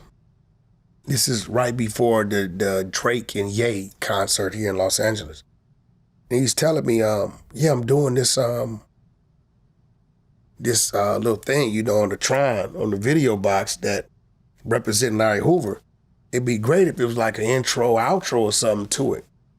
So I went and talked to her. She really wasn't for it. I talked to her. She like, you know what? If you believe it's the right thing to do, you paper it, you pay for it, you pay the editors, you do the contract with it, so on and so forth. So I wasn't thinking nothing of it. I did it. You know, I got all the text messages to and from Jay Prince, what company name you want on the contracts, had my attorney create the contracts, my editing team come down there and pick some clips that could be a great intro, great outro, something related to today. And I did that, I delivered it to him, and I ran into him at Sunday service, you know, Ye's thing downtown. And he like, yo, man, I really, you know, need to talk to her, and I'm concerned about this footage. I'm like, where's her footage? You know, my thoughts are maybe you guys partner with her. She gives you some points on her end, and then you let her partner with you guys. Y'all give her some points on your end, right? She owns what she owns. I produced the contract between her and Larry Hoover. I still have it to this day, giving her sole ownership with no time restraints, with no limitations, both foreign and domestic, on, you know, to do whatever with it, right? So I'm like, you know, keep the conversation in. I can arrange for, you know, a chat between you two. So he gave me his word.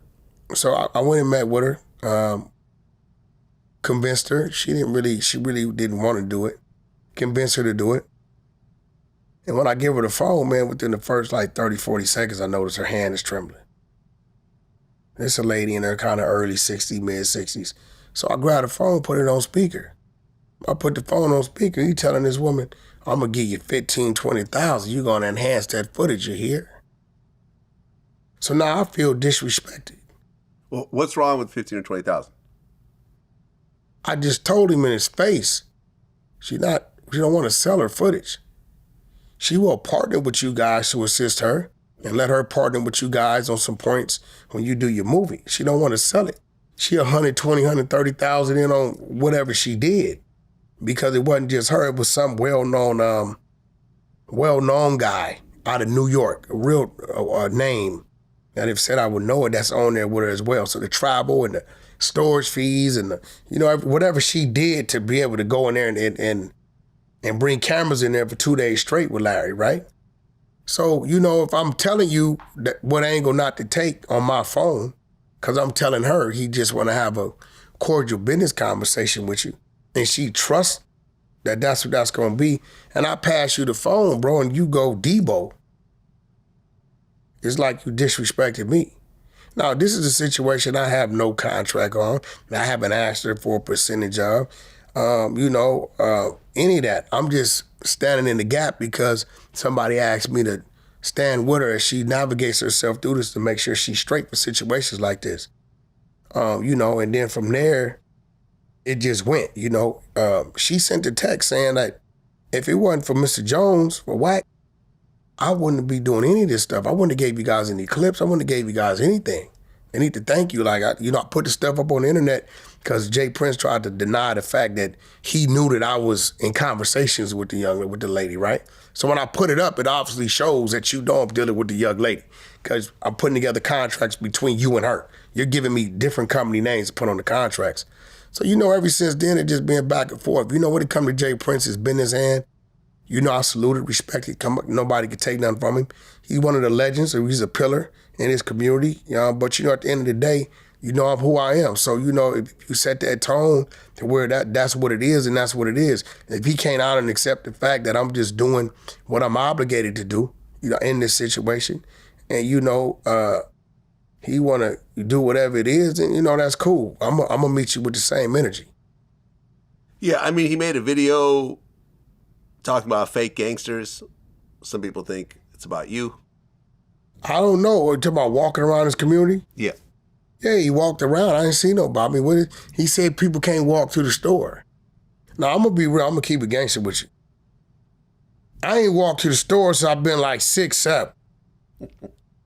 Right? Maybe 5. I went from walking to skateboarding to riding the bike.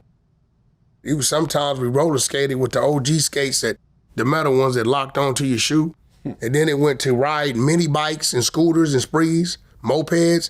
Then it went to driving the base heads cars, the G-Rides. And today is like we drive to the store. So I don't know what he meant by, so I don't walk to the store. I'm just going to be, I don't walk. Because of going to the store, I don't know what he meant by that, right? So, in the day, I'm not trying to prove who's more gangster. The only thing I'm trying to do is protect this elderly black woman, from having to deal with things that she shouldn't have to deal with. Now, The fact that he's entered the realm of social media with me, then, okay, we're going to play that game. Right. Well, you said that he had blocked you from making comments on his page.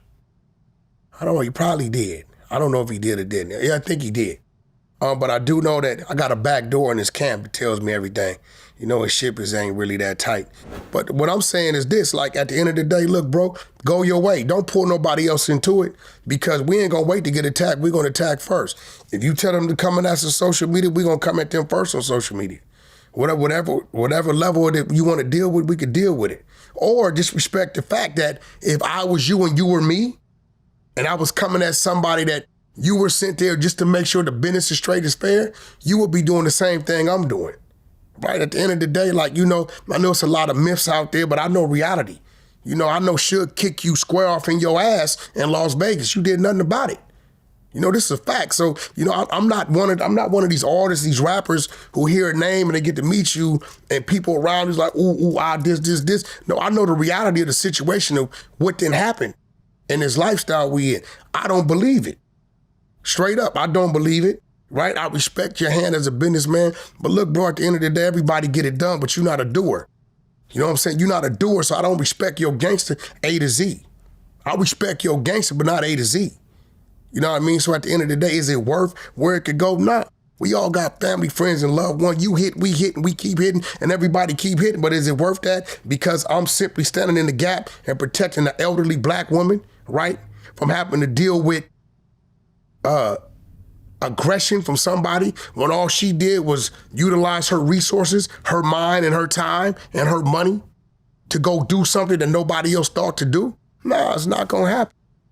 It's not gonna happen on my watch, especially when I've been called upon by one of my loved ones to make sure that she's great. Because if I'm in a situation where I'm vulnerable and can't move and I call the streets and ask somebody to make sure my people is straight, then I would expect him to do the same for me. So, it ain't no problem. He making it a problem. But if it's a problem, it's just gonna be a problem. Because I am a problem.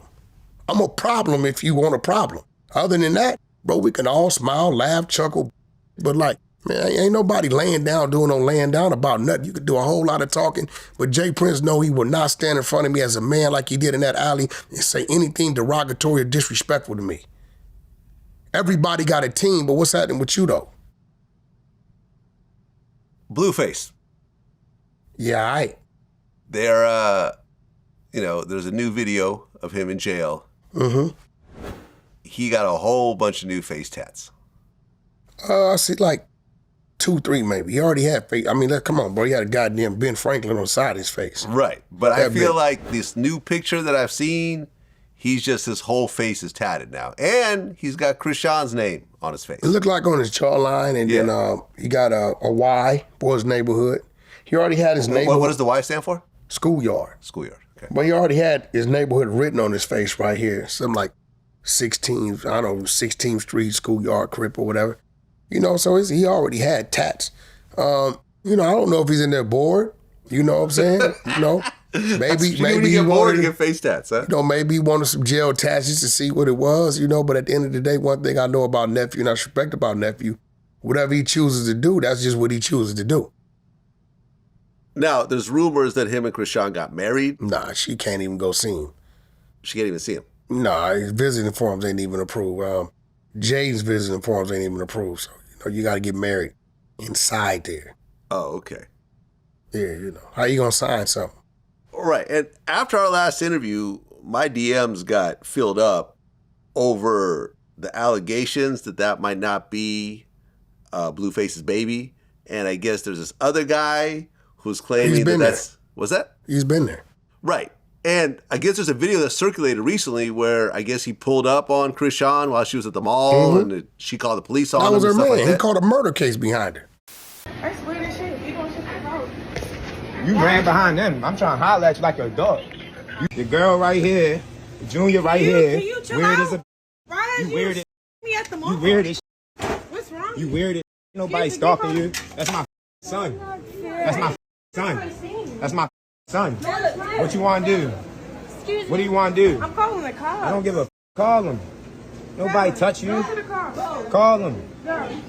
You're not finna get me to fix my mouth. That man caught a murder beef behind that woman, protecting that woman. That was his woman. Before we knew who she was, before Blueface, he caught a murder beef right here in Los Angeles. Wait, so that guy... He caught a murder beef right here in Los Angeles. What was that situation over? Do you know?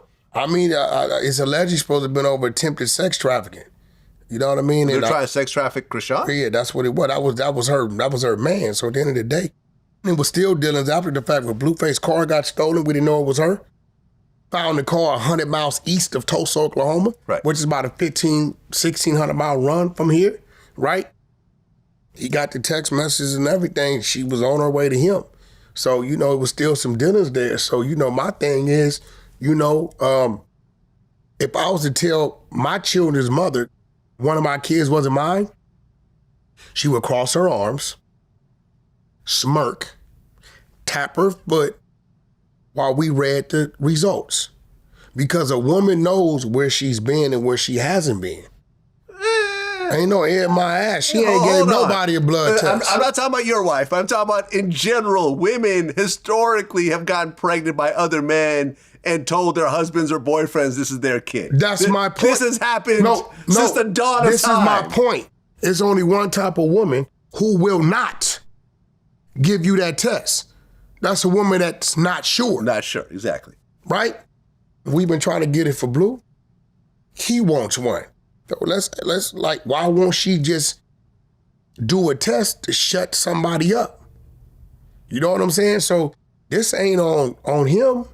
It ain't on either male. Okay.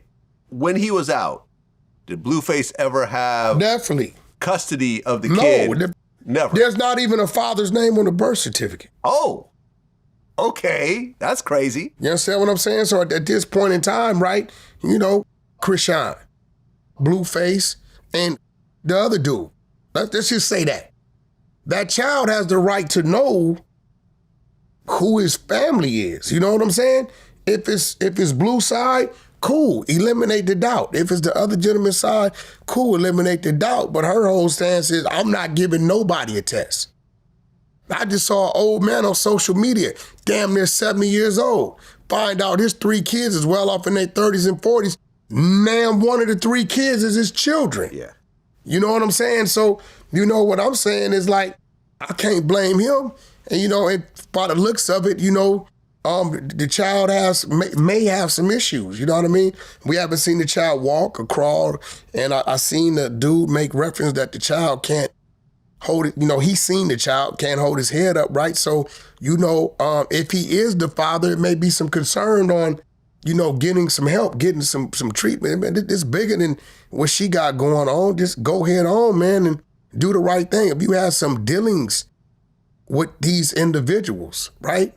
They have a right to know, right? All you got to do is give one of them the test. See?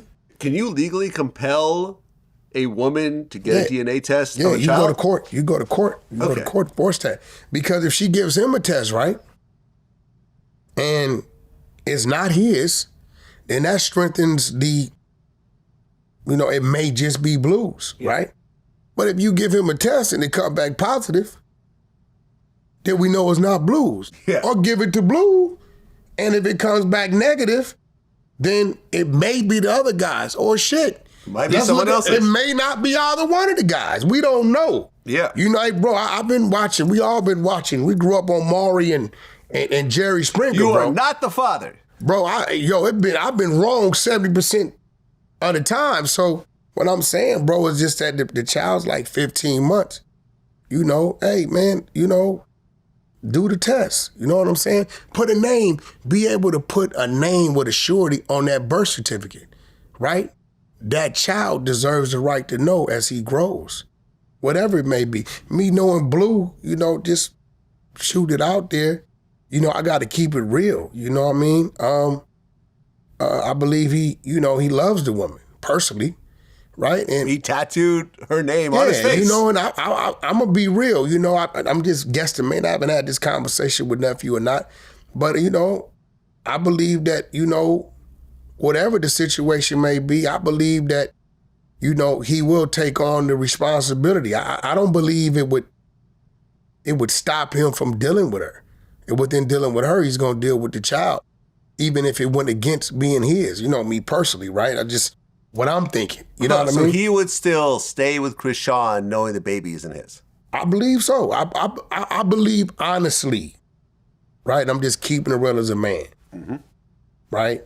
That he honestly loves Chrisean, Seems like it. Yeah. or in love with her.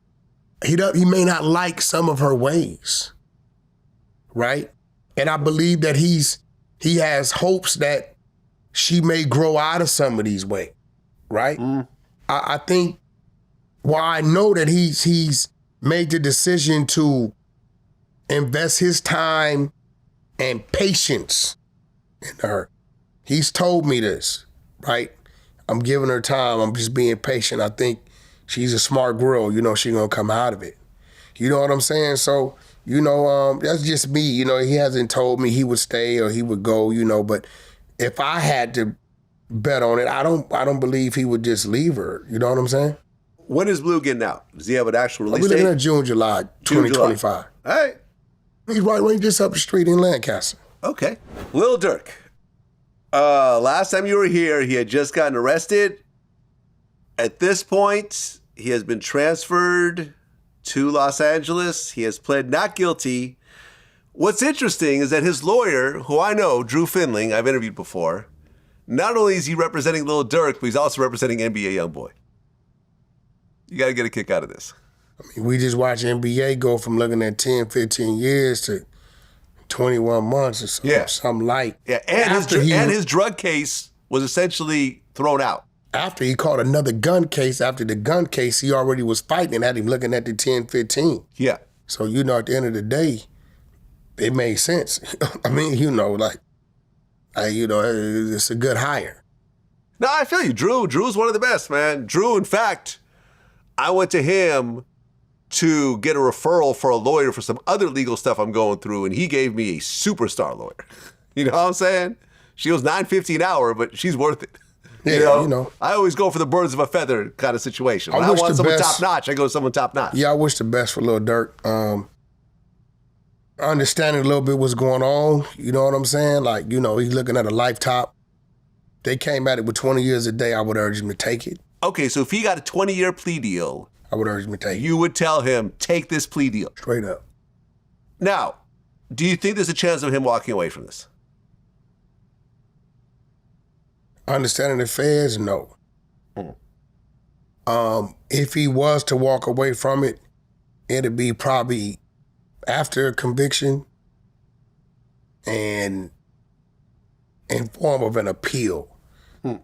Some sort, but you know, they really don't come tap you on the shoulder and get you unless they feel like, believe they got a 97, 98% conviction rate. It's still that 2 or 3 percentile people that walk. Well, keep in mind the 98% conviction rate includes plea deals. In court, it's more like 70-30, from what I heard. Okay, well, So there's a chance if he goes to court. majority of a plea deal mean you going to the federal penitentiary. Exactly. You know, and 10 years is like a slap on the wrist in the feds on a plea deal. We're just being real, 120 months. 120 months, you lightweight. You know what I mean? His thing carries life. Do you think that there's a chance that Durk will cooperate and, for example, tell them about some other unsolved murders and so forth to get him out of this I situation? think the only way he can get out is to give up bodies. Feds That's like what I'm saying. Give up some bodies. Feds like bodies. That's how, Terrence Gangster The Williams got Little out. Durk, we're not going to put Terrence and Lil Durk together. We ain't going to do that. I ain't going to do that. I wouldn't do Durk like that. All right. Shout out to the rack. The Little Durk I know. I don't think he would. I wouldn't say out my mouth, yeah, Lil Durk a potential rat. You wouldn't hear that coming from Wack.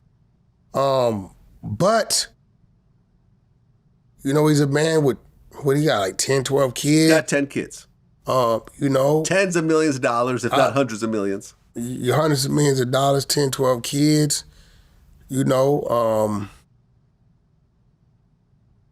we was to see that, if he was to do it, hypothetically, and not saying he will do it, I don't think it would be on this first run. It would have to be like, why he's been down, 5, 10 years and maybe something happened or something. You know what I'm saying? But, anything's possible. But like right now, in the box, in the paint right now, I think he's going to the box with it. Look, Durk is one of the biggest proponents of anti-snitching because his rationale is his dad went away for like 20 years because of a snitch, and he felt that affected his childhood and the way he turned out. And everything Sammy the like Bull that. killed a lot of snitches. Yeah. And turned around and snitched. Right. Anything's possible. Well, the way I look at it is this. Like, I feel that when people say that, it's taking responsibility away from the people that actually deserve the responsibility.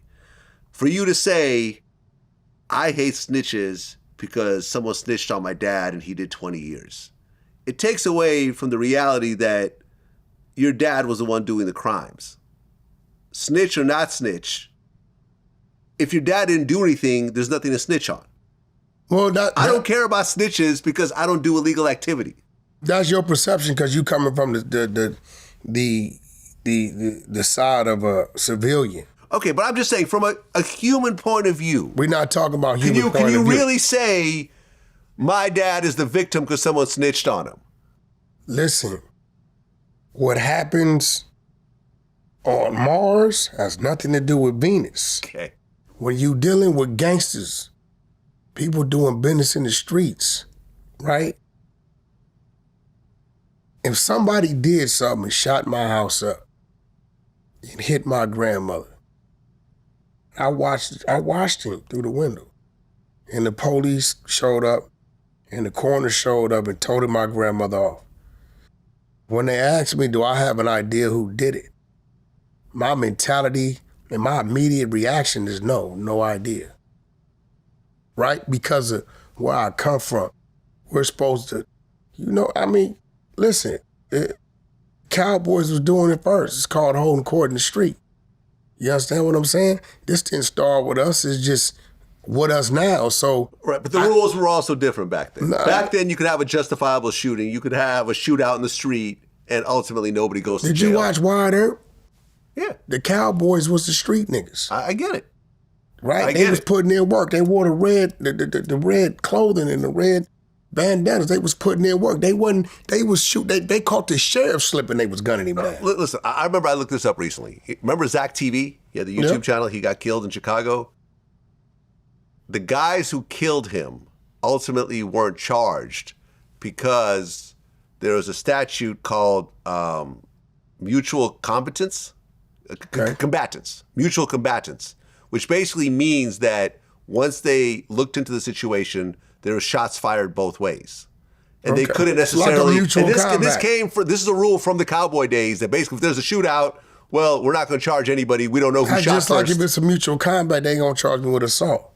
But in Chicago, those guys got off. So, I mean, at the end of the day, yes, there's different rules and so forth, but I can realistically say my dad is the victim because he went to jail because of a snitch if he was the one that actually did something to go to jail.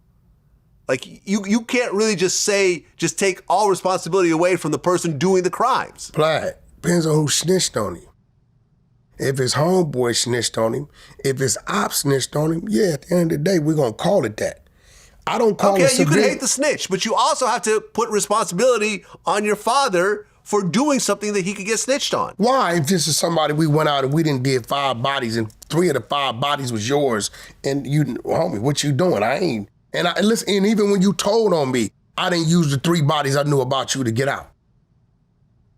So at the end of the day, this is really never a conversation for somebody from the streets and a civilian because I understand the way you see it. You'll never understand the way I see it. No, I understand the way you see it. You know what I'm saying? I'm just saying that it's not necessarily the most mature way of looking at it. As you get older and you understand, and you're smart enough to understand both sides of it. It has nothing to do with maturity. It has something to do with the politics of what you represent and what mount you standing on.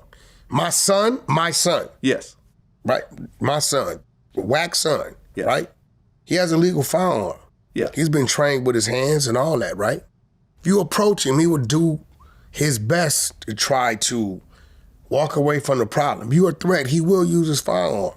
As he should. He will pull his phone out and call 911. Then he'll help you try to stop the bleeding. Right. When the police get here, he will give a police report. Right. And when it's time for court, he will show up.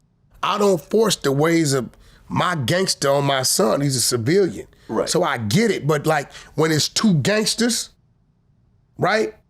We got to understand that that's not what we do. Okay, but keep this in mind, because Freeway Ricky, who's a regular on my show, right?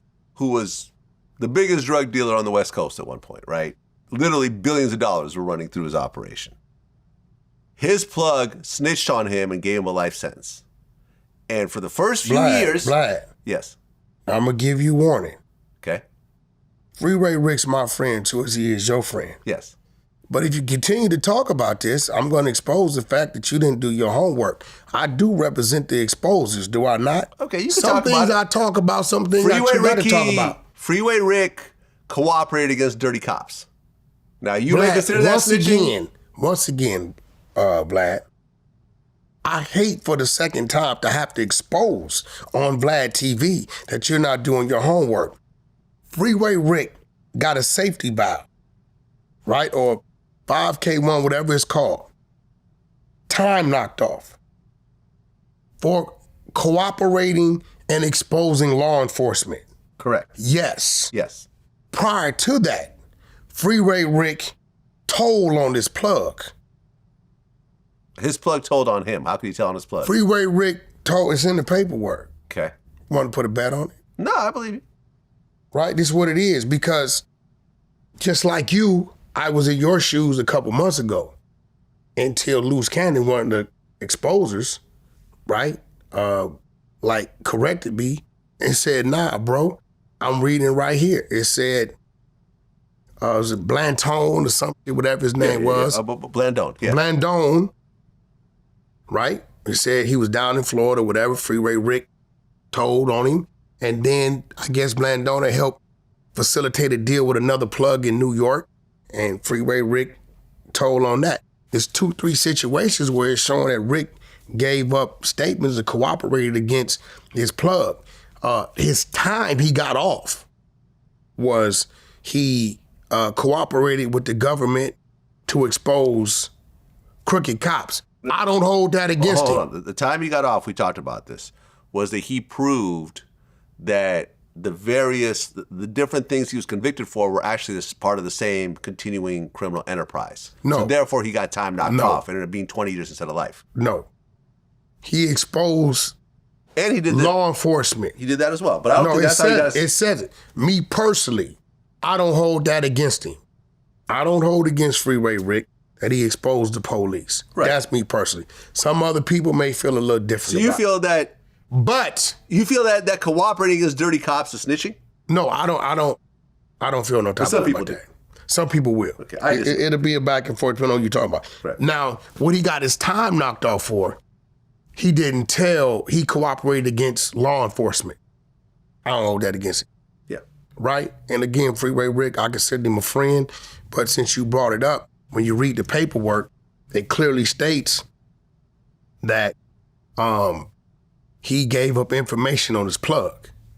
It talks about... Was this after his plug put him in prison by giving up information against him? I wouldn't give up if it was before or after, right? So you're saying that if someone cooperates against you, you're not allowed to cooperate back? That's a fact. Okay, that's crazy. No, that's the streets. That's, like I said, that's crazy. That's the streets. If right now, right, if your security guard was a street dude, right, and we getting a bang out, right?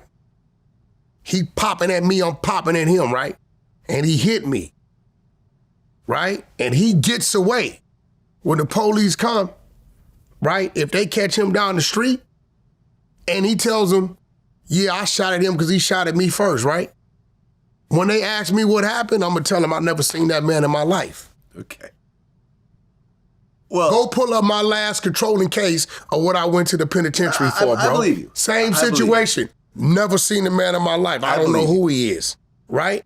But so you can't, once you give up information on anybody other than yourself, you at that point in time considered a rat. Okay. If you in the streets. If Freeway cooperated against the same guy that gave him life in prison, but I never seen that. I'm not going to hold that against him. But I never seen that. I didn't see it said that. Yeah. The paperwork, because I was arguing this point. I'm like, nah, he cooperated against law enforcement. Yeah. They're like, yeah, you're right. And I read it.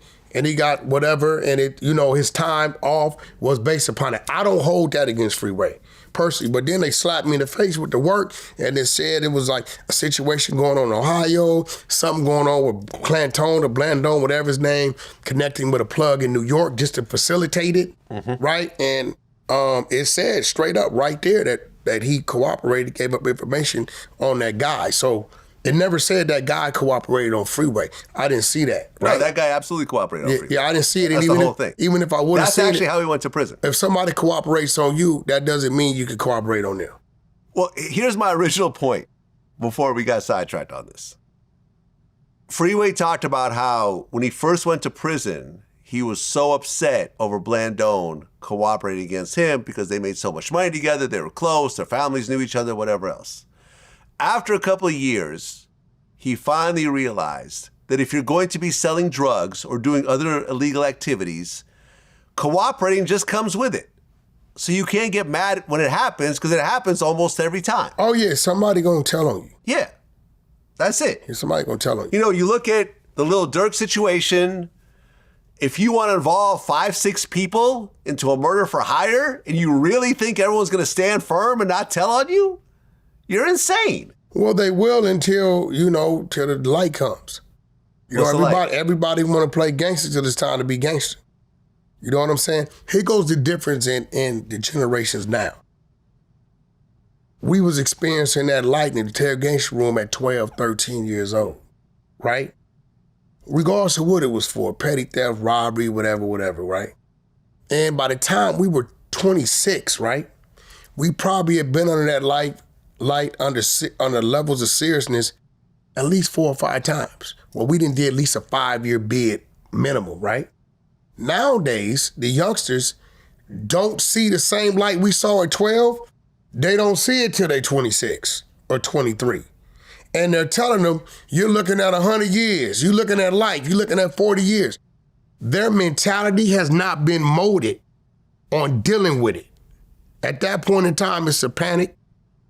There's no training there. They don't understand to be quiet. They don't understand their Miranda rights, and they do things that they shouldn't do, right? So the difference is, by the time we got to that age, we were already kind of like done with it, or we knew what to do, what not to do. The youngsters now have no training with it because they're not getting in trouble till in their early or mid-20s. Versus we under the like 12, 13, 14 already, facing attempted murders, robberies, murders, shooting, gun charges. We knew what to do. We knew what not to say. So by the time we got their age, you know, we wasn't doing the things they're doing. So, you know, I really think it's gonna be some superseding indictments coming from this. We got a dude that allegedly said, well, wire for a couple years. You know, once people start getting picked up and one thing leads to another, you know what I mean? It's all kind of things that may pop up. Me personally, you know, I don't think Lil Durk is going to surrender, you know, his self-respect or his pride or his name and just start telling. I think Lil Durk gonna see it through. I believe Lil Durk, he'll go to the box with it. Personally, I don't believe he's just gonna, you know, so, oh, this, what could I do to get out? I heard him speaking on the jail call. He sounded like to be in good spirits. He's on the main line. You know what I mean? So, you know, maybe he was kind of mentally prepared. I do know he accepted Allah into his life. I believe he's a Muslim. I don't know if he's Nation or Sunni. I don't know which one he is, but, you know, he got some peace of mind. He got some structure in his life, wherever he may be. You know, I'm pretty sure he'll be doing his prayers, man, and keeping the faith. He definitely got support there coming from his fans, from his family, his loved ones. I believe we'll see Lil Durk catch life before he tells. And if something like that was to happen, I believe it'll be way later on after the appeal is filed and after this, and something would have to happen. I'm not saying it's impossible. You're saying when he loses hope, basically. Yeah. There's no hope left. Yeah, I'm not saying it's impossible, but I don't think the Lil Durk I know, I don't think that's one of his outs right now. That he's not even considering that. See, this almost reminds me of my last conversation with BG Knockout, where he told me on camera, one day he woke up, and I think he was in prison when this happened, and he had to look at himself and say, do I love my gang, which is the Southside Crip, Compton Crip, yeah, more than my kids? Oh yeah, that's and right. He realized he does not. And at that point, he denounced his affiliation. He's no longer a Crip. He realized he loved his kids more than his gang, and he realized that he was going to prison over his love for his gang that was keeping him away from his kids. And that's why, you know, obviously he has his history, but he no longer considers himself a gangbanger or a street guy or anything of that sort. I wouldn't consider BG Knockout a gangbanger today. Even if I saw him, I wouldn't have thought he was a gangbanger. Yeah. You know, I would have, you know, he a Crip for life. Yeah. And he better know that. Right, but I'm saying, You know what I'm saying? But this is the decision I feel a lot of guys make. A lot of they us love make their gang or their affiliation more than they love their actual kids. Would you say that's a fair statement? No, Because you're going to prison no, listen. over your gang. Their actions are saying that. I don't think a lot of them thought about it. You know, I was there young. I think I benefited from my mentality is I had those thoughts young. I went to prison young. I was gone for my son's first 5-6 years of his life. Right. And that's why when I came home, I went another route. You hear me preach, you know, hey, listen, I'm from where I'm from. I'm not a gangbanger. I don't hate the Crip. I have an added to it. I don't look to do violence to somebody that's supposed to be an op. I like who like me. I respect who respects me. I don't care where you from. That doesn't matter to me. We can do business. We can have a conversation. We can shake hands as brothers. But I understand Your main artist is a Crip. Yeah, definitely. That doesn't... Right, doesn't matter. Doesn't matter. Yeah. He doesn't have to change the way he talks around me. He can scoop and say Crip and cuz all he wants. Doesn't bother me, right? So I understand where he's coming from. Does it bother him that your name used to be Crip Killer Wack? No, because I was way before his era. We talking, sheesh, man, I don't think he was born yet. I don't believe he was born. For real, I don't think he was born yet. That's just my reality. This is, much as that was my name, it's a lot of people on the other side who had the opposite name. Yeah. With the same disrespect coming back to us. But that was back in those days where, again, all I knew and all I saw was what I represented. You know what I mean? You've said, I think it was an interview with Adam, that back in your day you used to dress up like Crips to get at your enemies? Yeah, for sure. So you'd wear all blue and bandanas and all that? Yeah, that's how we got close. Did it actually work? Yeah, all the time. And they do the same thing. Today is dangerous. You see 5 dudes in red and they might be all Crips because they just dress like that. You can see 5 dudes in blue, may be all blood, so you gotta really watch what you're doing. You know what I mean? But that was the old way of doing things. You know what I mean? So once I realized that there's no aptitude test that you take that says, okay, based upon your score, you're going here. The military does that. It's wherever you grew up. I'd have grew up, over there, I'd have been from over there. If a dude that's a Crip would have grew up where I'm at, he'd have been from over there. So, and then we all got the same goals, you know what I mean? We all got the same things going, The oppression, wanting to be successful, want to get out. You understand what I'm saying? Growing up in a broken home. So, at the end of the day, shout out to BG Knockout because I understand his mentality. I'm right there with him. But unfortunately, I believe, Lil Durk's past is catching up with him. Yeah. And even his past, where he was at when these things are supposed to alleged happen, I don't think he should have been there mentally. Well, he flew out 2 years ago. No, I'm saying Oh, before then? No, 2 years ago, Lil Durk was on top of a mountain. Yeah. You know what I'm saying? But he says, when keeping it real gets real, slide for Lil Vine. Yeah. Slide for Lil Vine. Maybe it got to him. Maybe the trolls got to him. With King Von, slide for King Von. Maybe the trolls got to him. Maybe it got to him. I don't know. Maybe he didn't do it. Maybe they putting something on him that never happened. Maybe what happened, some people did just because they was comrades to King Von. Listen, he wasn't there during the shooting. He was at home. He was at an Airbnb, but what looks bad is that he took a private flight with essentially the guy that put together the whole hit. No, that's his manager. That's his manager. He just took the same private flight a few days prior, leaving LA to go back to Miami. Right. So we got to see. Maybe he had obligations to come back to LA, to do. So that ain't just from my understanding that, dudes like management, wherever Lil Durk's at, he's at. Right, listen. And Drew Finling will try to exploit that to his best ability and try to get his client off. You never know what's going to happen. But ultimately, Drew is a world-class lawyer. And, if anyone has a chance of getting Durk off, it's Drew Finling. Yeah, I hope the best for him. Condolences to the family of those who these things may have happened to. But, Lil Durk, keep your head up. You know what I'm saying? Those fans. Look him up, write him, send him letters. Those things help to his family, to his children. Hey, y'all keep the faith. Well, this has come up, when I announced that I'm going to be interviewing you. This name came up all over the comments. What's up with you and Jay Diggs? Y'all keep asking me this, bro. And I know Jay Diggs. Me and Jay, my first serious documentary. Listen. I'm Jay Diggs was involved y'all in it. Weird now. For real. Okay. And by the way, I don't know what this beef is about. I have no idea. But, I mean, the it's name like- just keeps popping up, so I figured out to ask. It's like when you mentioned Jay Prince, right? I know Jay Prince. Mm-hmm. I've been face to face with him several times. I've been in Houston in clubs where we in the same VIP on the side of me. We done been downtown at alleys having conversations, so on and so forth. Like, yo, it's getting kind of weird, and this is why I don't respect the streets, right? Everybody keep asking me what's up with a dude I've never seen, never had a conversation with, never talked to, don't know this dude, had never had any interaction, nothing.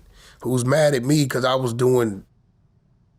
had a relationship with Blue Da Vinci, Okay. right? Yeah, and him and Blue Da Vinci don't get along. No, but they know each other. Well, they used to actually be roommates at one point. That's they were my super point. close at one point. That's what Blue told me. So listen, dude, if you got an issue with Blue Da Vinci, nigga, don't bring my name into it because I'm doing some business with him or I'm cordial with him. Nigga, take your issue with Blue Da Vinci. I'm not BMF. Right? So when you got a dude who just starts screaming my name for clout, everybody's, what's up with you and Jay did? What? I don't know this dude. Never seen him. Never talked to him. No text, no business, no nothing. Right? So it's crazy. It's like I'm the Drake. My name is the Drake of blogging. You put my name in a caption and there it goes, because it's been like 2 years. Dude took my name, did a diss song, this, that. We wanted to listen, bro. You went and did an interview at American Cholo House, which is 0.23 miles away from my studio, right? I went over there and knocked on that man's door for running his mouth about me, right? Everybody know the address to my spot. So if you went to American Cholo House, right, why you didn't come knock on my door if it's that serious? You know what I'm saying? So it's like, and then it'd be like a lot of this shit be busted. Cause it's like, nigga, if it's on like that, nigga, be quiet. I mean, if it's on like that, be quiet. okay. I know Jay Diggs. We haven't talked in a few years. Yeah, I don't know him. I can't tell you nothing about him. Do you want me to put you guys on three-way? For what?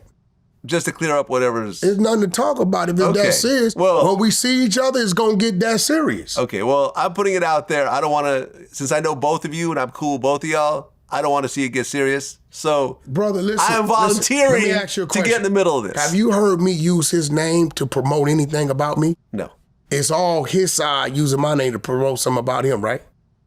He chasing clout. They tell me the nigga like in his 50s or something. You know what I'm saying? Yeah, he's probably about my age, yeah. Yeah, he say in his 50s. So, you know, end of the probably day, I don't know 50-something. nothing about him. They keep talking about some romper room. I don't know nothing about Mac Dre. I don't know nothing about none of that. I was gangbanging. I did 2 documentaries about this. I know all I'm about just it. letting you know I was gang banging in Southern California. This is how the Bay breaks down to me in my era. Too Short, MC Hammer, Spice One, 415 and the crew, Yep. right? Richie Richie Rich and all them. Digital Underground, right? E40. No, and E40 was the new guy coming into it. Yeah. In my era, right? Yeah. That's how it break. And then we cross 100 miles east and we go to Seabourn and Sac, which ain't the Bay, but it's Northern California. Right. I don't know nothing about they movement, respectfully. I don't know.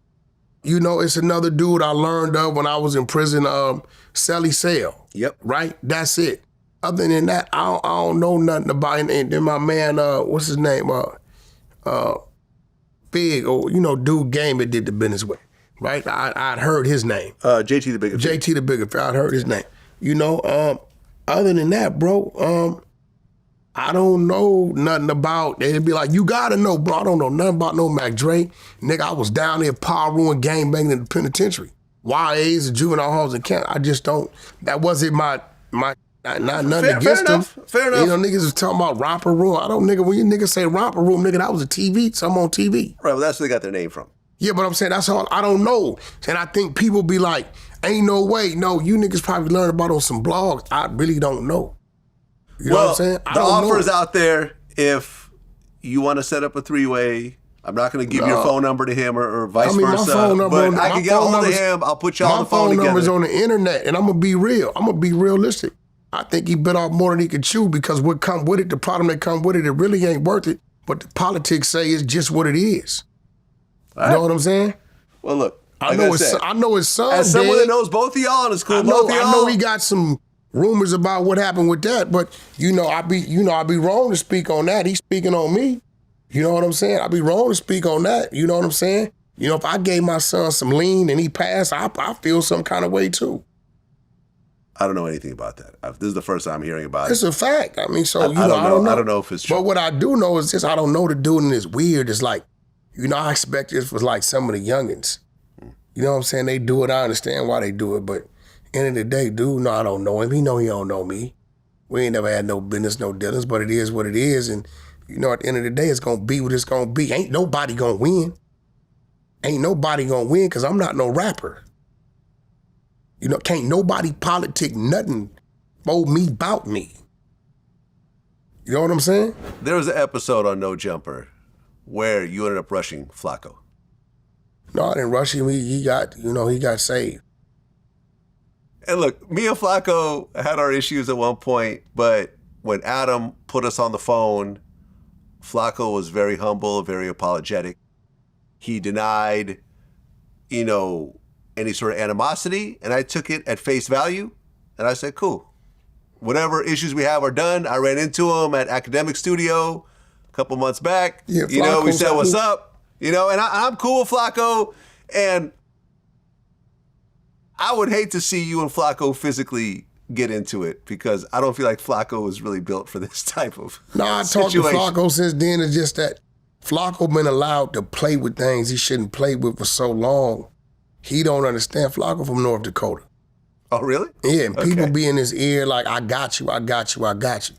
And it's like, Flakko really been blessed because the things he's done and said, right, about his culture, being a dude from North Dakota, Flakko should have been touched by now. Over what? I mean, he says a lot of things. That's just what did he say crazy. that you were the most upset over? I think it was Was it an interview or something like that? an interview or something. He was on an interview or something, and he was allowing, and see, this is what I'm saying, like, in the street culture and the gang culture, it don't even got to be you that's saying it. But if you allowing it to be said on your platform, you just as guilty. We gonna smash you like we gonna smash them. I've dealt with this situation before. Right? So, That's actually why Drake got mad at me. when I'm trying to have a conversation like, yo, bro, you need to kind of refrain from certain things because it's gonna factor, he plays a role like he don't know what's going on. And, we see what we dealing with, then it gets to a point to where, yo, he did this to this person, that person, this person, this person. So at some point, maybe it needs to be some discipline. You know what I'm saying? To get him to understand that things you shouldn't do. Especially in this culture, knowing you right there. Well, based on a comment you made where you said that there's certain people in Flakko's ears saying that we got you and so forth, I'm just going to give some OG advice in the situation. Yeah, that ain't. And this is, you've seen me actually put this in action. Don't ever let someone, a street guy, say that he's going to protect you against someone else. That is the first steps of extortion. And you don't really know if that's going to actually be true once it actually happens. It happened. You know what I mean? Like when you and me had problems, did I ever go to someone and say, hey, help take care of this problem with me and Wack? No. I said, look, it's my problem. I'll deal with it. And that's the end of the story. I know lots of street guys that are offering. I said, no, I'm not getting anyone else involved. I'm going to deal with my own problems. I have my own security. And a lot of times what they do? What's that? Hey, Wack, listen, man, I got that nigga Vlad, listen, I just want you to, like, I'm finna squeeze him out of this and I'm gonna cut you in. Exactly. That's what they do. Exactly. It's the first steps of extortion. That's why I don't let nobody That's call me. why I've never, ever, ever, and me and you did not talk for 10 years. Yeah. No guy has ever approached you and said, listen, man, ease up off of Vlad or whatever else. Yeah, and not one time. And nobody ever approached you and say, yo, man, you better, I ain't Wack this. It was what it was. I thought about it, it got old. And I was like, you know what? Maybe he did and maybe he didn't. Maybe he doesn't see it your way and maybe you being a little extreme. So at that point, I just found equal medium and just, I let it go and, I let time take care of it. But nevertheless, me and Flakko got it right. Loose Cannon kind of put that together and kind of got us on the phone, and we got that right. Because, it's like you on some, you don't want to be looked at as a bully. Flakko ain't that type of dude, but Flakko, he will do and say some things that put you in a situation to make you feel like you may have to do some things, you know what I mean? And I think he knows what he's doing, but he doesn't understand the seriousness of some of the things he does. He's from North Dakota, bro. Yeah. You know what I'm saying? And I think he's just trying to get his content. And, if you don't come from this land, it's like if you don't come from New York or you don't come from Chicago or any other jungle, some things you do, if you a square, you don't understand the seriousness of it. Yeah. You know what I'm saying? And that day, like, I lied to my homeboys and said, oh, no, we ain't got no jumper today. Because I knew he was going to be there. Because they was going to smash him. It was bigger than me. Okay. It was bigger than me. You were being held back, I remember, when you kind of approached him. Well, no, he snatched my shirt, so I stopped for a reason. Right. And it kind of let me know that, I got relationship with DW and P Nice, and it was they set.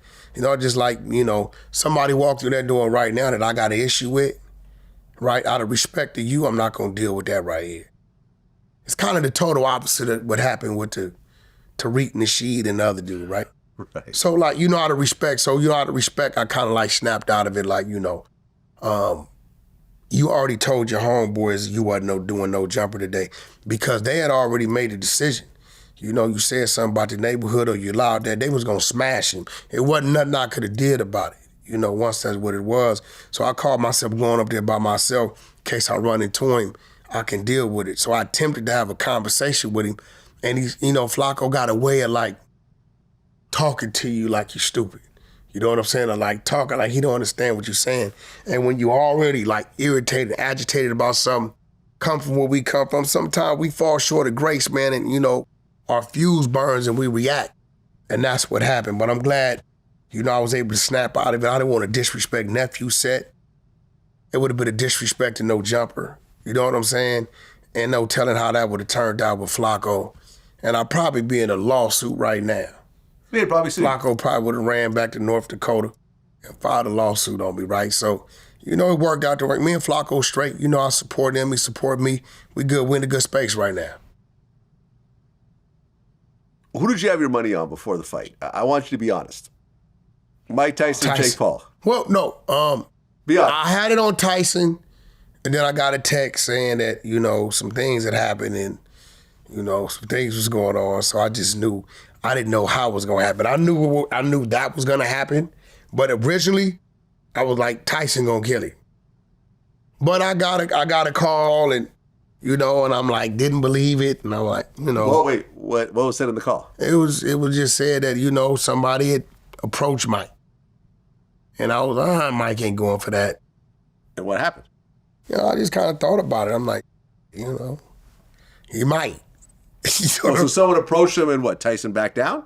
No, somebody approached him was like, like, look, bro, we think he gonna throw the fight. I'm like, nah, no way, Mike ain't throwing no fight. He ain't doing that. He ain't doing that. So you're saying the fight was rigged? Listen, somebody told me Mike gonna throw the fight. And when certain people call me, certain people call me. I ain't just talking about somebody from Clubhouse, right? So I'm like, nah. And I'm like, nah, Mike ain't. So I'm like, I ain't gonna put no money on it because the source that called me, you know what I'm saying?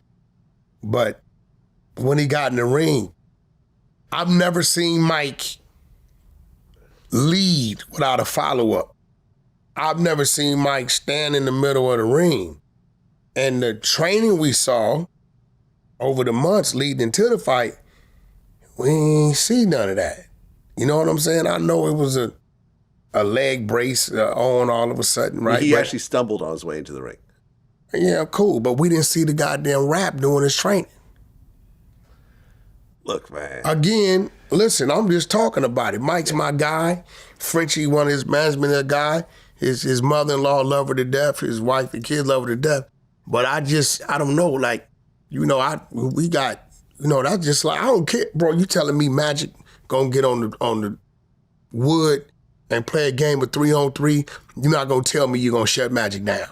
Straight right now today. No, Magic, he gon' get some hoops in there, right? And to see Mike just hesitate with his punches and stand in the middle of the ring and wait, and to see Jake Paul not press the way he could have pressed. Mm-hmm. Yep. You know what I'm saying? On both sides of it, it was kind of like, you know, hey, that's not the Mike we know him to be. And then Jake Paul, it was a few times we know he could have took 5, 6 shots and didn't take them. You know what I mean? Look, I predicted it. I had a tweet about 3 or 4 hours before the fight, and I said, I predict Jake Paul's going to win. And of course, everyone's calling me racist, and oh yeah, you picked the white people. But it was obvious to me what was going to happen.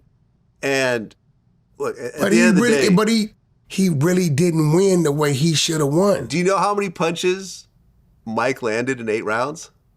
That's my point. How many punches? 23 or something? 18.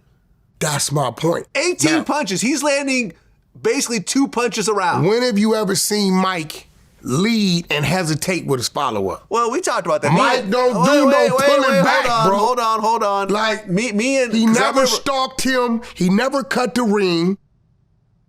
He's notorious for that. I've never seen Mike stand in the middle of the ring and just wait. Look, this is a 58-year-old man. I don't give a damn. Fighting someone less than half his age. Yo, listen, Mike, I don't care how old Mike is.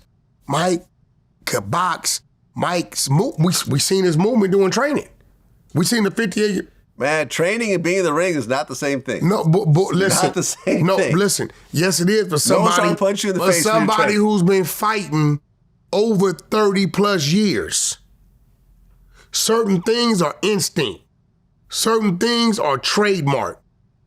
I've never seen Mike lead without a follow-up. Well, I remember I talked to Michael Jai White about this, who's been a fighter his whole life. Mm-hmm. And also, because I asked him, I said, do you think the fight was fixed? And he said, look, as someone who has done over 100 movies with choreographed fights, it's almost impossible to try to fix a fight to that capacity.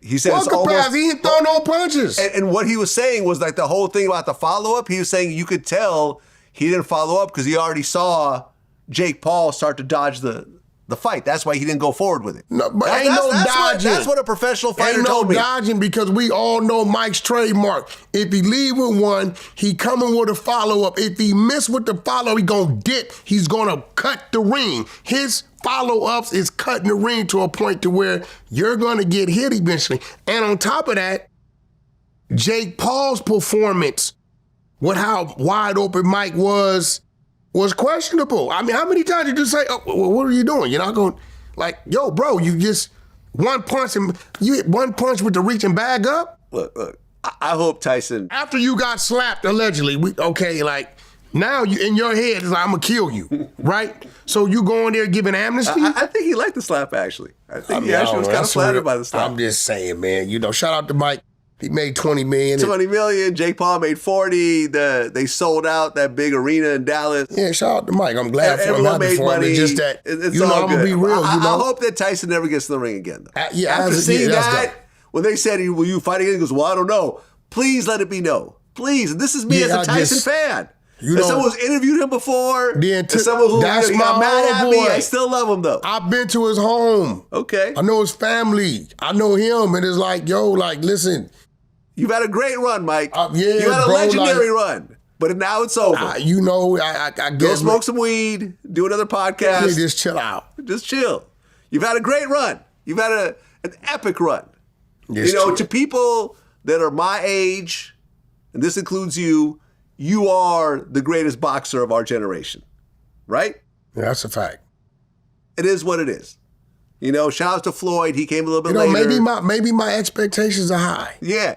But it's just the things that I wasn't expecting to see young Mike, but it's just certain things about Mike that we know he's gonna do. Look, I feel that everyone that I know that I'm cool with, they all said Mike Tyson's gonna kill him, and then afterwards they always say, well, I knew he wasn't really gonna win, but I was just hoping he was gonna win. Listen, when I tweeted that Jake Paul's gonna win, Math Hoffa called me. It's like, yo, let's put some money up.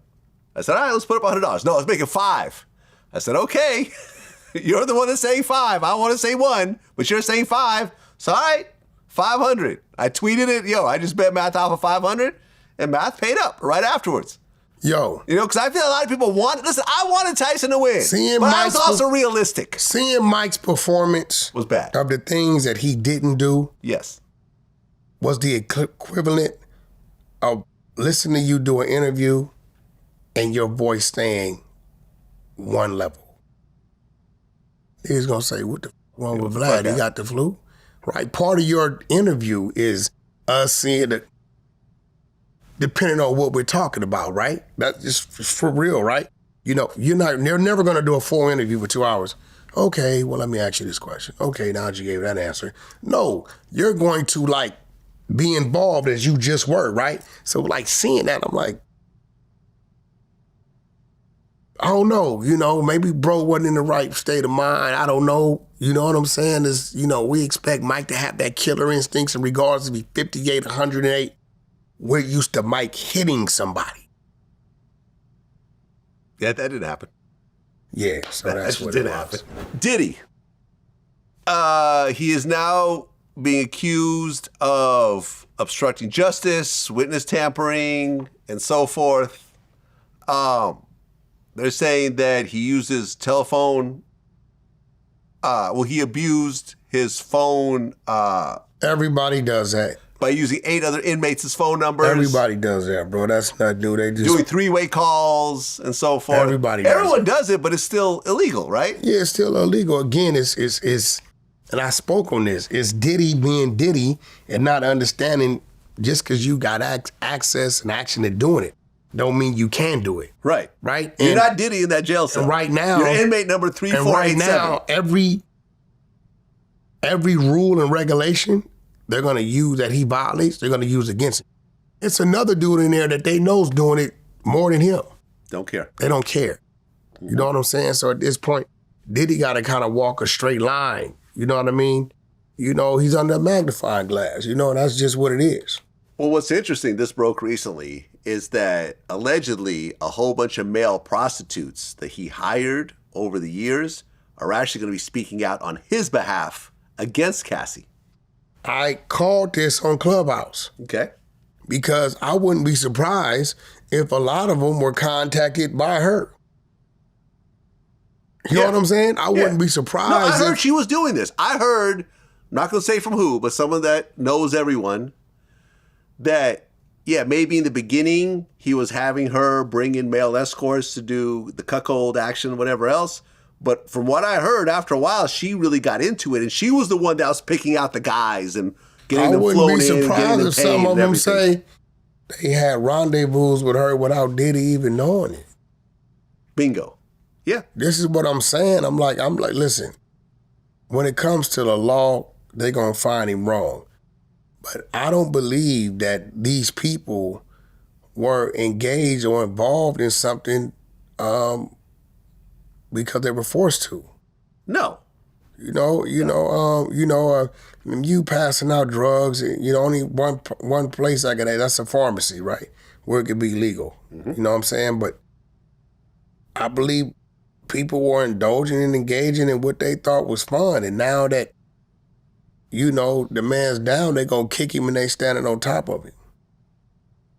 Now, you've claimed, I'm not saying this is true, but you claimed that Chrisean Combs, Diddy's son, was caught with a transgender. Transgender contacted us, gave us content, along with other various rappers.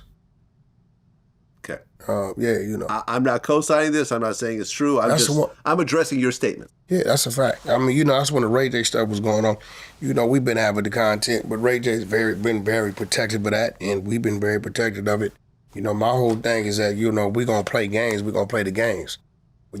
When anybody I'm tied to, somebody that I got business with that I love like a brother, then, we're going to play the game. But, So what exactly happened? Because according to Ray J, Diddy's sons approached him at some party over his comments? Yeah, I guess it had been going on. He just wasn't telling us because, he kind of like watched them grow up. So I guess Ray J doing his, the news that he does, they felt like Ray J's trolling was disrespectful. Okay. right? Because he's saying what no one else is saying. No, he's saying What everyone else asses is are saying. being taken at an all-time rate. That's what he's saying. Here goes the thing, right? All Ray J said is a lot of things are being taken. Love is being taken, money's being taken, and asses are being taken at an all-time rate. Now, my thing about it is, why for you to get mad about that is like, what are you saying? Like, why would you get mad about that? He never said Diddy was doing the taking, right? But you guys said, okay, you're talking about our dad, right? He made mention of baby oil and, you know, probably trolling like everybody else. So they felt some type of way about it. And I guess they approached him, which is cool. But, you know, there was a Diddy kid, but they grown men. Yeah. Ray J one of ours. So at the end of the day, you know, I don't think Puff want him involved in those type of situations. You know, we ain't gonna deal with it like it's Diddy kid. We gonna deal with you like you grown men. You know, Ray J that day, for whatever reason, didn't have the homies with him. It's probably a good thing. You know, shout out to Chris Brown. They tell me he did some damage control. I appreciate bro for that. But, you know, been some conversations had. I talked to one of the homies, and they like, Wack, kids know not what they do. And I told them that if they continue to do so, there's nothing I can do. You know, out of respect to me, a Jew homie, could let's let it go. Ray J willing to let it go. Cause you know, some things is bigger than him. Well, listen, at this point, obviously Diddy's family is suffering.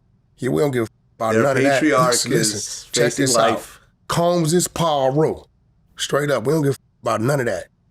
Straight up, you go with one of ours, we gonna with yours. So suffering and all that, we come from suffering. And at the end of the day, they need to understand that your daddy's in the situation, he's a public figure. You know what I'm saying? People gonna clown, they gonna laugh and joke. So what you gonna do when you see 50, you gonna run up on him? You gonna get smashed. Right. You understand what I'm saying? So what I'm saying is, you don't come from that, right? Stay in the lane that your father placed you in that he would want you in. Your father wouldn't want you running around out here playing gangster games, street games, with niggas that come from the streets, because street shit gonna come from that. He went through that in those 90s. You know what I'm saying? So, you know, when we hear that, you trying to rush a homie, you know, at that point in time, you know it's on. Yeah. So, you know, we understand who you are and all that, but like, you know, violence is violence, bro. There's no such thing as violence from celebrity kids. You know what I'm saying? This kind of surprised me because Meek Mill, who seemed like he had an actual... He's on the No Diddy move. Well, yeah, Meek Mill, who seemed like he was actually friends with Diddy, down to the matching They gonna outfits. rush him too? He said no Diddy. Yeah, he said no Diddy gang. No Diddy gang. You know, I guess you got to say something because they throwing him in there. You know, the bloody sheet thing came out. You got the other dude. You got the other dude saying he recorded the whatever he heard in the room, and you got the video of him in the pool, and dude, you know, Diddy talking to him the way he talking to him. So, you know, hell yeah, he better start saying something. You know what I'm saying? You know, he better say something. Well, PnB Rock. Recently, some footage came out that basically showed someone who was hanging out at the Roscoe's who gave PnB Rock £1 when he came in. He was the one that made the phone call. And That's alleged. well, didn't he end up doing 12 years? Getting 12 years? The guy who... I ain't seen none of that. All I know is the father and son. I haven't seen any of that. Okay. I mean, I tell people, because if he did that, they would have had his cell phone. He would have been accessory to murder. I had heard he got 12 years, but maybe I'm wrong. Where is that? I've been looking for it. He'd have been maybe I'm accessory wrong. to murder all day long. And just because he gave him £1 and said, yo, PnB Rock is up here, that don't mean he was calling somebody to come kill him or It rob could him. just mean, hey, look, there's a celebrity. Yeah, he's like, yo, say, Vlad, go walk your ass into, you know what I'm saying? Yo, Vlad up here. You know what I'm saying? Yeah, I get that all the time. They going live, they Vlad up here. So you got an idiot that want to come up there on some other, you can't really pin that on dude. You know what I'm saying? So, you know, end of the day, PnB, you know, that people don't go to that Roscoe's, you know what I mean? No, So, I would never go to that Roscoe. and he was like, you know, he did it to us in New Mexico. What do you mean? Same thing. Walked in, $1 million, brought the jury at a Blueface show. PnB Rock was on the roster. Said, nephew, who you here with? Nobody. God got me. Nah, I had Pitbull, Baby Crazy Yo from Harlem, with FOI. I said, yo, get on, stay on top of him, bro, because if something happened to him, they gonna say we did it. You know what I'm saying? So he was on that God got me type trip. Yeah. And God wakes us up, you know what I'm saying, with a mind to think, to make the proper decisions, you know what I mean? So it didn't surprise me because it was just maybe a month or two prior. He told him, like, nephew, listen, nah, man, he can't be walking around here like by himself. Right. Well, God actually spoke to me yesterday, and he wants me to tell everyone that he doesn't got you. He's too busy doing important. Go get yourself some regular security. That's what God told me. Guess what? They say he had a pistol in the small of his back. Yeah. So he must knew something. Yeah. You know what I'm saying? He knew something that had that on him. You know what I mean? He knew something. So, it's unfortunate. I hope other rappers learn from it. Some places, this is why checking in is very important. PnB didn't need to check in because he had been out here like 5 to 7 years. He knew what was what. You know what I mean? So, just like, I know I check in. I call my people. Look, I ain't been there in a couple weeks, a month, 6 months. Yeah, Wack, that spot you go to been kind of hot. This is that. They let me know when you rolling that way, we gonna send some people with you. It's a little different atmosphere these days, So checking in on me, you being extorted, just you calling your team and getting an update on what's going on in their jungle, because jungle, it changes. Well, Brick Baby is now regular on Vlad TV. Okay. You said he's going to get hurt playing around with Gucci Mane. Yeah. What does that mean? That's what it mean. What was he saying about Gucci that you had a problem with? He sex played him. What? Sex played him. What do you mean? Said Gucci Mane had good pussy. What? Yeah, that's like. When did he say that? What do you mean? It's everywhere. He said it on some dude's live in Atlanta. It's everywhere. Is he speaking from first-hand experience, or what someone else said? Nah, I mean, come on, nobody. I don't think Brick is saying that he's gay and he had sex with Gucci Mane. I don't believe that. When you say a man is no time where a man should ever say another man has good pussy, that's referring to a man's anus. You understand what I'm saying? And Gucci Mane, nothing about Gucci Mane is gay. Nothing about that man says he should have been addressed in that manner. And it ain't even about what Gucci Mane on, because a lot of people that love him, you know what I'm saying? All right, hold on. Let me see if I can get Brick on the phone. So Wack brought up that you said that Gucci Mane has good pussy. Now let me ask you a question. Is there anything you can say to me that's gonna make me have an understanding of that? To you? To me. To Cash Jones? No. I don't know. Listen. Now I'm gonna tell you what I did think. Okay. I said this is what I thought. I said I think Brick listened to something I said prior to on No Jumper. Okay. Because I think Brick is in the middle of like understanding where he's going with his career in this, and what he was trying to continue to stand on is conflicting. So I said, you know what? Maybe Brick is trying to tap into a whole nother crowd who don't give a double down. No, I doubled down and said Wack was right though. No, for real, because I think on some real, he don't. I don't agree with you. You heard what you said about dude from Compton, the rapper. Which one? Brick is realizing that now. He put his kid, does his hood come first or his kids come first? At one point in time, his mentality, it was all his hood. Mm-hmm. But I think at this point in time, he thinks about other things before he thinks about his hood. And I think he's kind of like getting to a point to where I'm going to let the world know I don't give a I'm going to do me. But about none of them politics. And then my whole thing was this. I said it, yeah, we out of pocket for gangbangers playing like that. But what I did was try not to say Gucci was because of my relationship with QCP. But you still said it. Yeah, I know. But I made it like a joke, like, oh yeah, you got. Well, what? Listen, okay, now he crawled. You must didn't see it. He took his shirt off, started putting baby oil on. Wait, what? This is all in the same lot.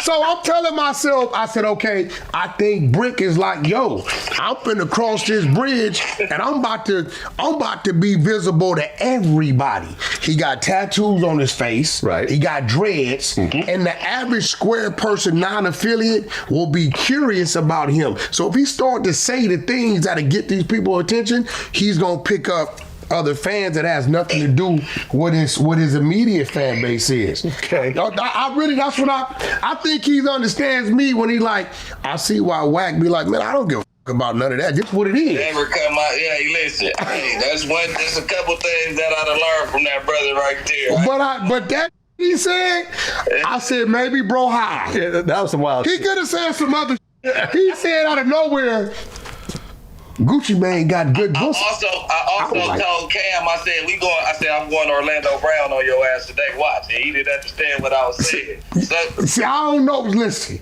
I think he's making a move, and he's right, but he knows some of us are gonna be like, "Oh, no, you tripping." All right. yeah. All right, well, I mean, that really didn't clear up anything, but you know, He said it.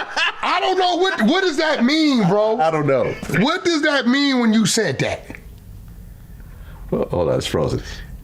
You didn't believe he said it. I had to look it up. All right, well, we lost him. There is a No Jumper clip that I'm looking at right now. I haven't watched it, but it It's says Rick Baby everywhere. explains why he said Gucci Mane has good pussy. Yeah, but this is the thing. There's no explaining that. It's a pretty wild statement. Yeah, bro. It's a pretty wild statement. If you heard me say that about you,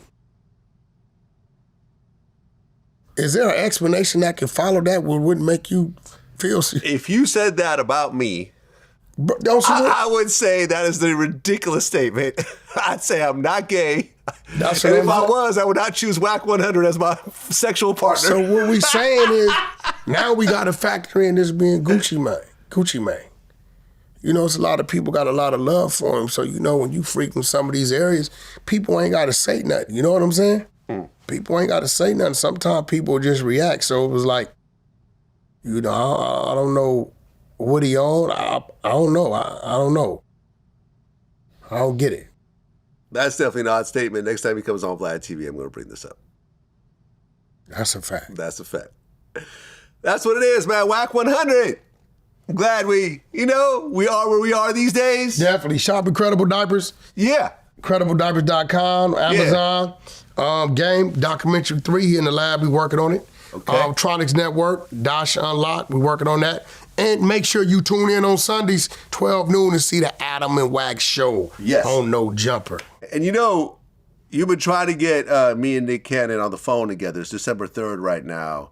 And unfortunately, he couldn't make it today because he's still making his Thanksgiving runs, you know, with all the kids and everything else like that. Oh, man, listen, man. He's Nick, almost done. We're hoping by New Year's he'll be done with his runs. You know, and he Nick, can actually hey, get back listen, to work. man, Nick know how to juggle it, man. Dad of the year, man. Daddy gang, incredible gang. That's a fact. That's what it is, man. Until next time. Peace. We out.